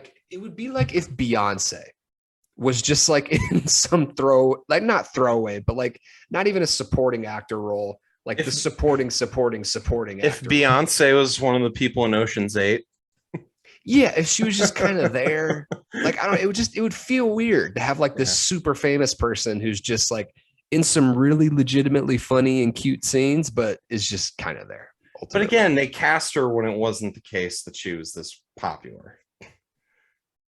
Kind of, but I see what you're saying, but she was pretty damn big back then too. Yeah, and the movie, I wouldn't even say like the movie wasn't even really a cause for why she's this popular. Like it had very, very little. She has very much transcended that role, which I think that's probably the understatement of this podcast. Yeah, she was a Disney Channel kid and had put out a few albums at that point. So she was big, but not 115 million on Instagram big. So then we get to see pissed off Tom Holland, which I gotta say was awesome. We get to see hate in his heart Tom Holland. Kind of wish he would have took his head off. Personally, I kind of wish they would have finished it. Yeah, because at the end, everybody's going to forget who he is, and you could see that coming from like a mile away. That was going to be how they solved this whole problem. To have him just basically break his neck and kill him there, and then have to go in anonymity where nobody knows where he is, who he is, type of thing. Yeah, I would have enjoyed it as a device. Again, I kind of assumed they were going to hold a punch, not to do too much of a. Yeah, but I enjoyed the scene, thought it was good. Yeah, I think Toby and Andrew Garfield stepping in to stop him made sense. So yeah, then we get OG Peter saving Osborn, and then Andrew Garfield after he kills him, because there was a lot of guilt ridden in that version of Spider-Man from that moment. Yes, there was. Which then led to James Franco becoming Green Goblin again, taking the air quotes super soldier serum. I'm not saying it doesn't. Yeah, but it would have been, as a choice for them to have him finish him there, would have been interesting. Yeah. So, but then you get Andrew Garfield throwing the vial and catches him. Good throw, good catch, all that stuff. And so we still save Osborn anyways. OG Peter, I've been stabbed before. I'm fine. I'm good. So I'm good.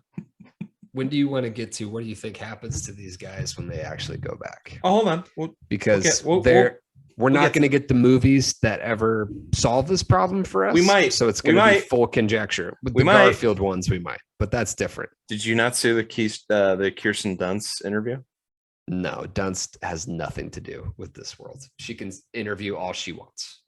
She has very little to do with whether or not that type of movie gets made. It was very Charlie Cox-esque. I mean, if they were to call me, I would love to get back in the world. 100% she would. What has she done in the last she's been married to, I didn't know this. She's been married to Jesse Plemons. Congratulations. I think they have like 4 kids or something. Like, yeah, they're happy. Seem to be. Yeah. Congratulations. So, yeah, but no, I mean, we might be getting more Tobey Maguire and more Andrew Garfield. I'm just saying. Like I'm almost positive we're getting a third Garfield movie, and I would not be shocked if Sam Raimi's back in the fold making a 4th Spider-Man movie. I wouldn't be shocked, because there's just so much money in it now. Now that they are in the MCU, like, and it's quasi in the MCU, now it's like, yeah, just draft off that and make money. Because what else is Columbia Studios doing, or Columbia Pictures, or whatever the hell? I'm sure they've got some other stuff. I hope they don't do it. They're going to. I'm projecting that I hope that they don't do multiple Spider-Man spinoffs, because get over it.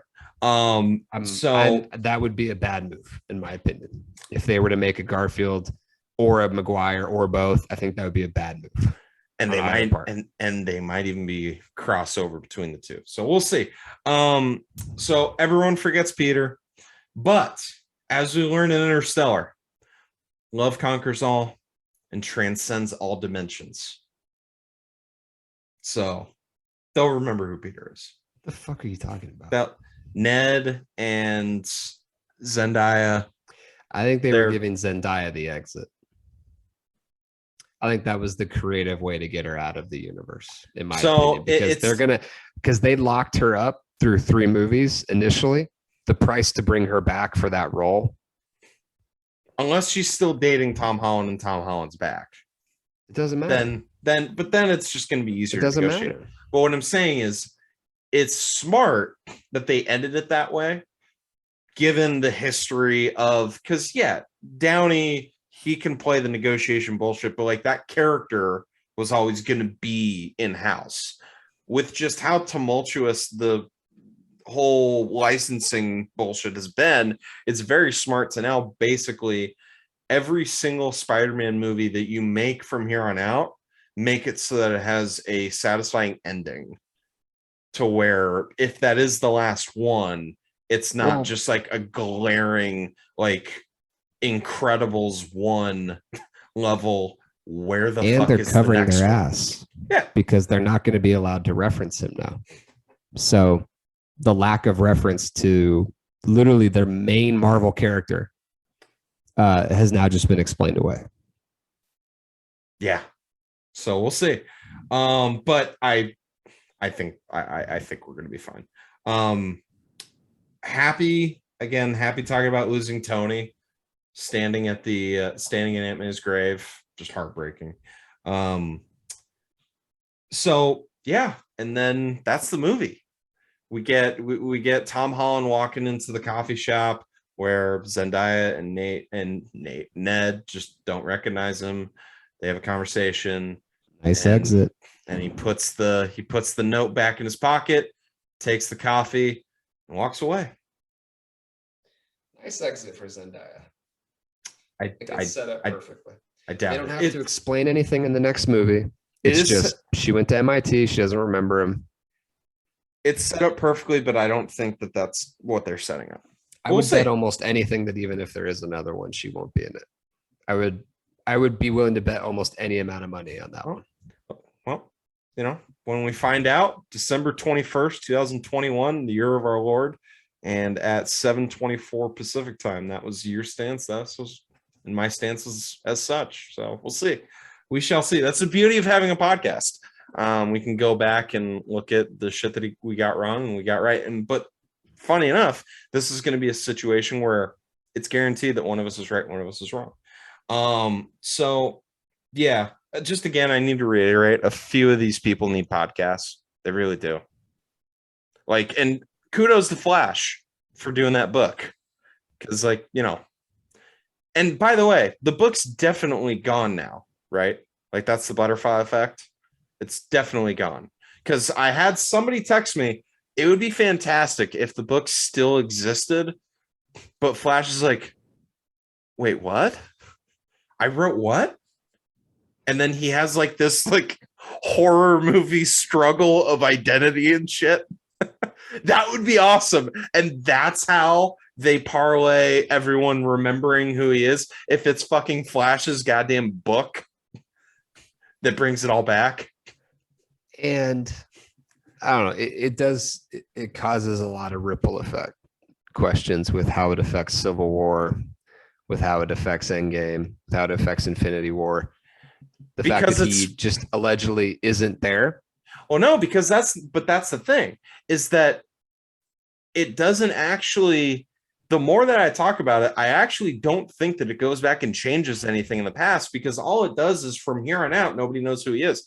That's not to say that at that point, nobody knew what he was, because if it didn't happen, then that means that Tom Holland's character would have no idea what's going on, but he does. So everything that happened stayed the same. It's just that now nobody has a memory of him being That's my point. Yeah. Does that the repercussions of not remembering who this person was that was involved in all these pivotal moments and how that affects things going forward? We may or may not get the answers to those questions eventually. I'm of the standpoint that if your movie's making $230 million in a pandemic, weekend, I don't see how the parties don't come to an agreement. And that's why I don't think this is gonna be but never ever ever underestimate the greed of large corporations, because we've seen this. Okay, like there's a great Beatles documentary out right now. Those guys, similar situations in terms of how much money that they were leaving on the table. Yeah. Couldn't get it together. Yeah.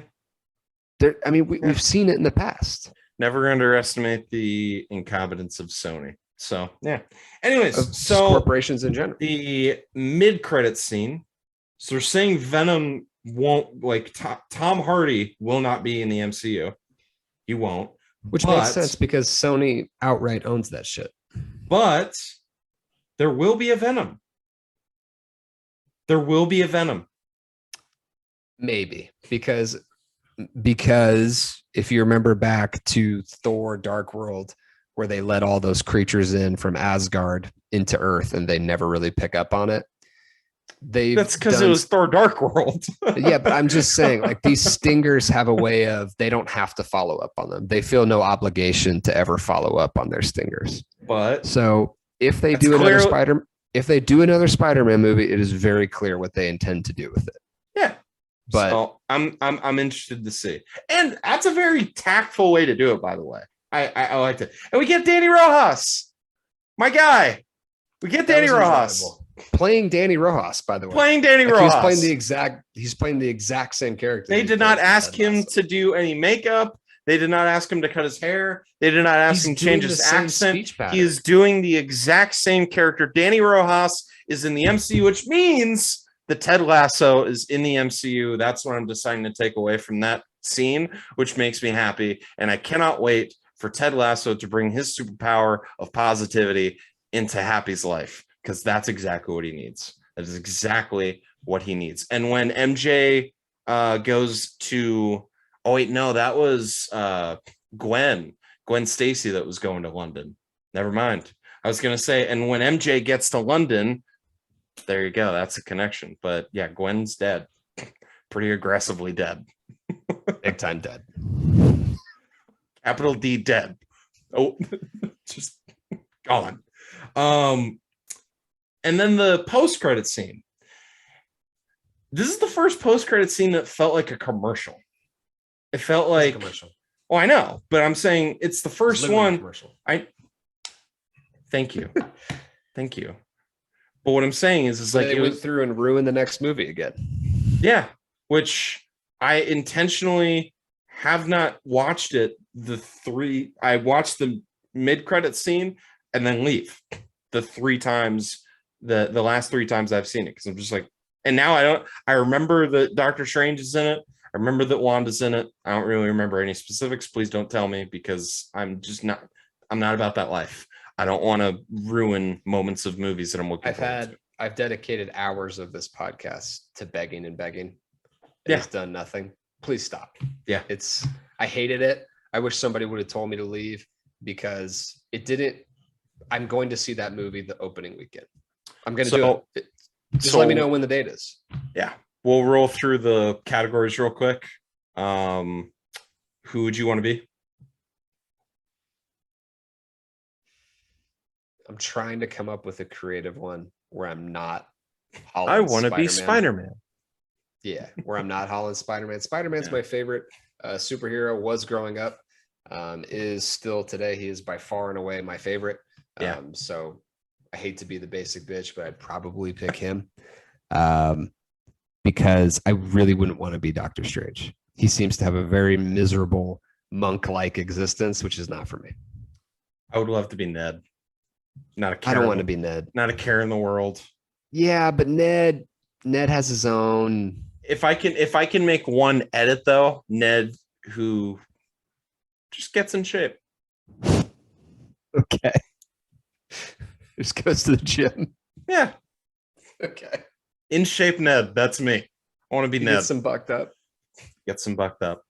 And then let's see. Brandy MVP award. I mean, it's got to be Aunt May, because her vision is the one that takes hold throughout this movie. Again, is it completely stupid and nonsensical to risk the fabric of time for these four people? Yes. But ultimately, it's her vision that takes over. So I think she's the big winner. Ultimately, she's correct about these people in some ways, and she's right about Peter. See, So, I think for me the MVP is all three of them. For me, the MVP is a toss-up between Doc Ock and Andrew Garfield. See, but Because sorry, I don't mean to interrupt, but with Ock, he comes in really hot and then is like basically not seen for the majority of the rest of the reason why they win at the end. Yeah. I don't know. I see what you're saying. I see what you're saying. He went from a super villain to now a hero. He's not a superhero. He's a hero. He did his thing. He made a positive change in the world. I hope. Again, we've already seen that character flip flop. So, yeah. Well, and the chip died once, so we'll see. But just this movie, Doc Ock. He kind of like comes back to himself at the end. Yeah. So we've kind of seen that with that character before, that it's in him. But anyways, I see what you're saying. I like. And then Andrew Garfield. Not I'm not saying Andrew Garfield's character. I'm saying Andrew Garfield. Because, he's a big winner in this. He's huge winner in the meta world of this, not the fucked up company formerly known as Facebook Meta, but in the traditional meaning of the word meta. Andrew Garfield's the biggest winner in this entire movie, because we went from his Spider-Man movies just being a joke to now we want like 9 more of them. And his residuals on that have just skyrocketed. I bought the 2 movies today. Yep. A lot of people did. Because they're on sale. $18 for the 2 of them. And he's getting a percentage of that, which a lot of the lead actors on these types of movies are. Hope he is. He's going to be getting a very big paycheck in about 2 weeks. Yeah, because I either had to pay $4 each or to rent them, or $9 each to buy them. And now that I know that they're in the MCU, why not? So yeah, they've now been canonized. Yeah, now they're connected in something to something that I love. Yeah, why not? Let's see what else. Oh, favorite quote. Scooby-Doo this shit. I mean, it's hard to beat that. Mine honestly has to be for comedic effect. I just thought you were going to be black. Yep, that's actually, you know what? I'm jealous of that one. Because on its face, it's just very funny, but it has more significance. It branches off to like 90 different things that are happening outside of the movie, by the way, because again, when Holland was announced, there was an initial, because I think they were hinting for a long time that they were going to have Glover or another black actor play Spider-Man. Well, I thought I remember it being Michael B. Jordan, and then when Tom Holland got cast, that's when they're like, okay, we'll have him play Killmonger. It became, in my memory of this, and this is really fun listening to people have us recant our memories of this, but in my memory, it was like they said it was likely going to be a diverse actor. It ended up being Tom Holland. Diverse meaning British. They cast Glover like a few weeks later, and they put him in this role that everybody knows in the comics takes over for Spider-Man. And so it was kind of like, okay, they're going to do this. I think it became a situation where Holland did so well in the role, and Glover was one of the few that did not sign the 3-movie deal, which, hey, everybody makes their own decisions. And so it was kind of like, okay, well, we've still got Zendaya and the biggest budget known to mankind. We'll be fine without you. Yeah. But yes, it speaks to like a million other things going on outside the movie. And that's what made it hilarious. All right. Ted Cruz, who would you like to punch in the face? It's a tough one. It's a tough one in this movie. I'm not going to lie. For the first half of the movie, I really hated how Aunt May handled the situation. Whoa! I really did. Whoa! No, I really hated it. I'm gonna need you to land this plane, sir. It was so obvious that this guy was evil and a horrible human being. And she was like, no, it'll be fine. You just let him out of there. You just let him out of their jail cell. He'll be fine. He's gonna. So I didn't like how she handled it. Don't want to punch him in the face. Not saying I've ever wanted to. Okay. Don't like her theory on people's ability to change. Not a fan of that. Okay. So my actual version, I mean, I guess it's gotta be Goblin because he is by far the most evil person in this entire movie. And for some reason, they decide to let live and redeem at the end. Mine's easy. Their own decision. Mine's an easy one. If I ever get an opportunity to punch someone that's even imitating someone that might possibly be worse than Ted Cruz in real life, J. Jonah Jameson. Oh, the Alex Jones. Every time. I would love to punch him in the face because in every single iteration that we've seen of him, a little bit more if they wanted to. And I would lean into the punch 100% would. Yeah, real quick. Where does this movie right now rank for you, MCU? So again, this is hard for me because for me, there's a very clear spot. Every time I try to rank these movies, it's hard because again, Spider-Man's my absolute favorite character, and so I always rank them higher than they should be. Right. That being said, Guardians is the most surprising Marvel movie that I've seen. I think initially I said the Black Panther was technically the best movie that I've ever seen. I still believe the best Marvel movie that I've seen. I still believe that. Iron Man, what it meant to me as a kid is hard to overstate, and so it's going to stick with me. Infinity War is the best movie watching experience. So it's always tough for me to actually rank these movies. It's top 5. I can't name 5 movies that I like better than it, but I think there's been a lot of hyperbole thrown around this last few days, calling it maybe the best or the second best ever. I would just like to remind people that we've had this kind of freak out about Marvel movies several times, as a matter of fact, and that's what makes this franchise great. So I can't put it outside of my top 5.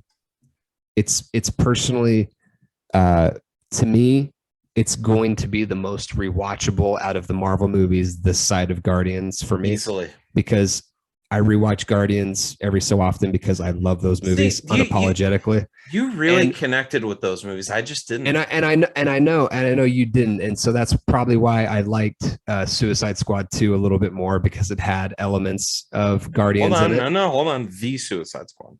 Yeah. Yes. That's probably why, because I love Guardians so ridiculously much, but this one will be rewatched every bit as often. So for me, the way that I've been thinking about it is it's never going to be more popular than what it is right now, right? This movie. Yeah. The approval rating is never going to be higher. I think this movie is a ceiling of being top 3. And right now I have it top 3. I think its floor is top 5. I think at its worst, it's going to be the 5th best MCU movie. Assuming like within these first 27 movies. I think we can safely say Marvel hasn't peaked. No. I think that they're still ascending, because the worry after Endgame was there's going to be a decline. We just don't know how far. And we said it. And you and I both said it. We're just like, okay, we're not going to sit here and be like, okay, now what are they going to do next? Yeah. We're like, okay, wow, this was exhausting emotionally. Yeah, you've got. We don't know. Back up. Like, we just watched a 23 movie run that had 2 duds. We don't know what's gonna come next. You and I aren't comic people, so we just didn't. We didn't know what was to come, and so you're just sitting here going, "Look, I'm just gonna try to enjoy what we have, because Lord knows. I mean, look at what the sequel trilogy in Star Wars has been, and the disappointment. I mean." It's the TV shows are great. All the ancillary every single bit of ancillary content with Star Wars is amazing, incredible, has never been better. But the trademark movies, the sequel trilogy, is just disappointing because Episode 9 just didn't have it just didn't have a payoff. It didn't pay off anything. So except for having a bunch of people voice their old characters. That was basically it. That was basically the most watered down version of what we got in No Way Home, which was the other actors that we actually wanted to see. They actually did show up. And they actually did play a semi-main role in the movie. So, yeah, that's that. Yeah. So I guess what I also came away with a lot of relief from this movie because it reminds you that they haven't peaked yet. They've still got a lot of gas left in that tank. And whether these new movies, again, I don't think Eternals is going to have the type of tale that some of these other movies have had. I liked it, but I don't think it's going to have the juice because it just doesn't have the history. They needed audience. Yes, they needed to go there though, because those characters exist and you need to speak on them. And I do think that there's a couple characters that moving forward are going to be very popular. But there's a couple groups, shall we say, that have not been instituted yet that Disney can still press. There's X-Men and there's Fantastic Four, two of the largest, most popular franchises that they have, and they still don't technically own the rights to Hulk. So there's a lot of things that still could be coming outside of Spider-Man that I think will have similar reception. Universal though has shown they're very, very willing to play nice because I mean She-Hulk. They're doing She-Hulk. Yeah. So they're Universal very much seems to be like, oh, you want to keep using our characters? Great, man. Let us know if we need to be on set for anything, to sign off on anything. Other than that, do your thing. That seems to be the vibe. They were weird at the beginning for a while. They were weird with the no movie thing for a long time, and now it seems to be that the relationship is like, what are we talking about here, guys? Well, and they were weird. It was weird when they had the distribution. Because I think they had the distribution of the movies up until Cap 1. And so, you know, they were weird of like, oh, well, since we're the ones that are putting this out, we need to make sure that X, Y, and Z. Now they don't have the distribution. So now it's just kind of like, whatever. You know, we're happy to be cashing checks. So, which, hey. It's all you got to do, guys. Sony. Yeah. That's all you gotta do. Sony, you want to have your best product? Let Marvel do Venom.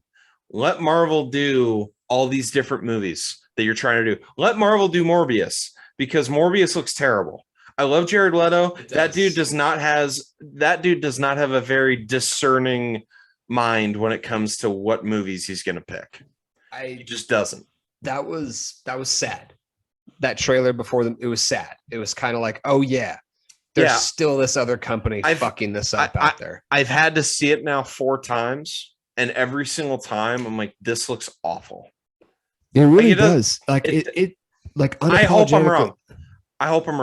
I'm probably not though, because Sony and Fox's version of Marvel movies for the last decade have been universally terrible. Awful. Like Venom. Show me a good one. Both in the last 10 years. Show me a good one. Both Venoms have been awful. They've made a ton of money, but they have been awful. Terrible. Congrats on making money. That's the value of the IP. It has nothing to do with what you made. Yeah. That's where I actually start agreeing with Scorsese and some of the other. It's like, okay, you're just going to take this IP that has all this built-in fan loyalty and trust and do shitty products with it. That's where I'm like, okay, yes. You know what? Fuck you for doing that. But you mentioned, and then we'll get out of here. But you mentioned Fantastic Four. It's been rumored that this movie, well, really the trilogy, was John Watts' tryout for Fantastic Four. If that's true, I don't think you could have done a better 3-movie run. No, and it's again, there's nobody's been cast in those roles. There's been a lot of rumors as to who's been tied to those roles that have all been turned out to not be true. I'm still holding out hope for my John Krasinski, Emily Blunt They don't, but they don't have to rush it. What's the rush? I know, but I'm just These movies are still making a lot of money. Black Panther 2 is next year. Like, is it? There's still a lot of shit. Guardians is next year. There's all kinds of stuff coming. Is Black Panther gonna happen? It is. It's coming next year. Yeah. 100%. Or excuse me, Guardians is still technically 2023. I apologize. I mean, all the stuff that I keep hearing about Black Panther is not good. It's not good. I forget who the actor is that plays Shuri, but like, yeah, it's still coming out next year. She might get recast. It's what I've been seeing. So like, you want to talk about a director that hasn't made a bad movie, even an average movie. I think they'll cancel it before they release it if it's too much of a problem. That's what I'm saying. That's why I keep saying, are we sure it's going to happen? Which, I mean, that would be the first time that Marvel said, hey, it's coming out this date, and then just actually, no, it's not coming out. So, I don't know, but they lost the absolute spirit, literal heart and soul of the entire group of characters. And then the person that was apparently supposed to be the heir apparent is just making every effort to be public enemy number one in the eyes of Marvel moviegoers. So, that guy is the one guy that I would want running that ship. But we'll see. I don't know. Also, I'm not going to say it. There's a lot of spoilers on the internet. Yeah, okay. Don't say it because I don't have any spoilers. I don't have any spoilers in my brain. A lot of Black Panther 2 stuff in Spider-Man that was overlooked. So what? A lot of Black Panther 2 stuff in Spider-Man. There's Easter eggs? Yeah. A lot of them. Okay. Do I want to know? You know me. Do I want to know? Because I would love. I think it's something that safe to say. There has been a lot of production issues, including the star of Black Panther. I forget her name. Her choice not to be vaccinated has caused a lot of problems. It shut down production, right? Yeah. Yeah. So, but my feeling, based on what I'm reading about the spoilers, is that there's no way in hell this movie isn't coming out next year. Really? Okay. Now, but is there anything that me? Is there anything that I want to know that you know? Because that would be a good moment on the pod to have a live reaction to something that's important. But do I want to? Ironheart's probably connected to the next Black Panther movie. And there was drops of it in Spider-Man because they've been filming the next Black Panther at MIT.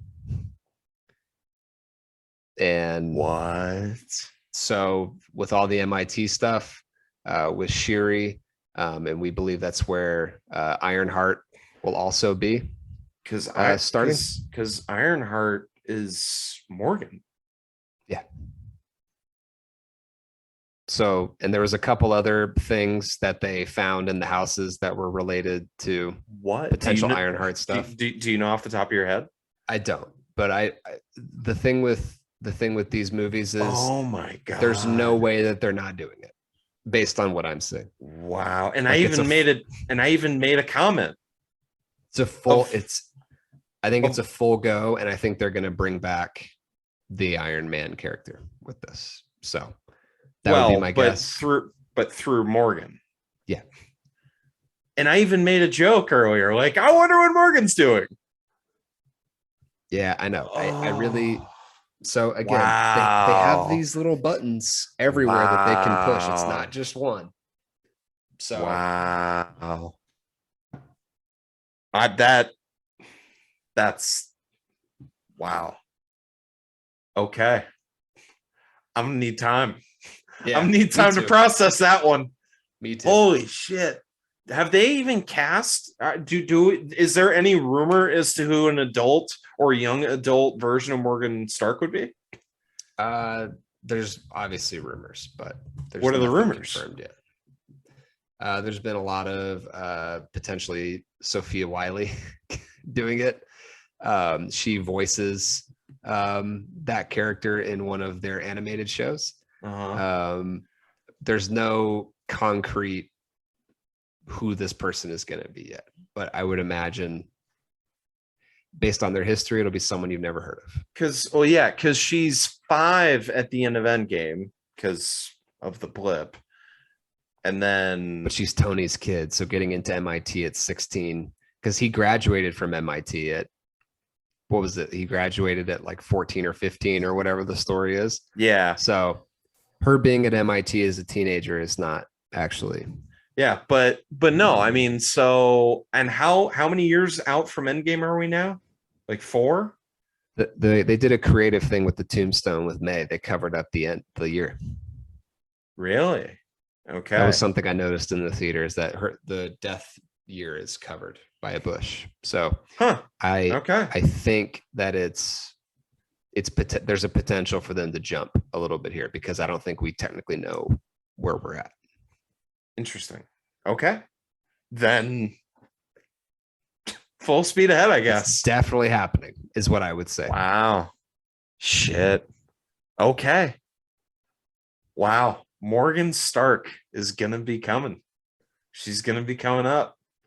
They weren't going to let that character rest for too long. No, I knew they weren't, but I was wondering when it was going to happen, because I know she's the main character in Iron Wars, right? I believe so. Again, I'd have to do some more, but Yeah. I did some cursory research as we were talking about this stuff, and it's like, no, not only is that movie happening, it's probably going to be huge. Oh, and they've already announced Iron Man is. And they've already announced Iron Wars. I forget if it's a TV show or a movie, but yeah. They still have a lot of tricks. And then it's not just Spider-Man. And then there's going to be an Iron Man Zombies, which means that Tony Stark's going to, oh my God, Jesus. Okay. All right. Well, we've talked enough. I think we've hit 2 hours. So, who knows what movie we're gonna do next, folks. I keep trying to force Tim into watching certain movies, and then he just doesn't. Though you're unemployed for the time being, so if you could watch No Time to Die, that would be lovely.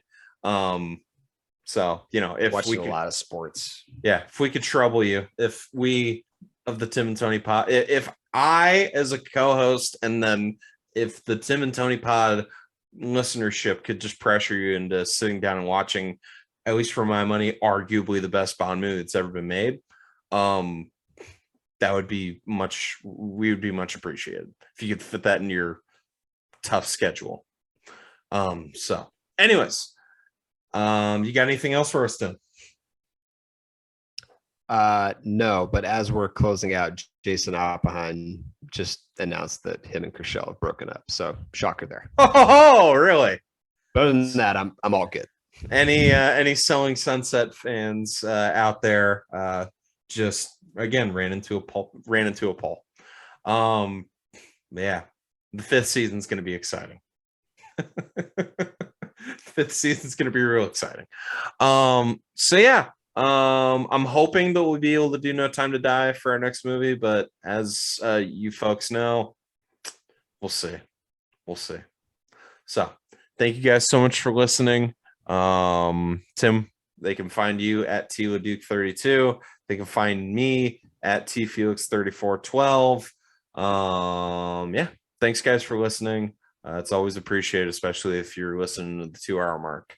We love you guys. You're the reason why we do this, and we hope that we can continue to.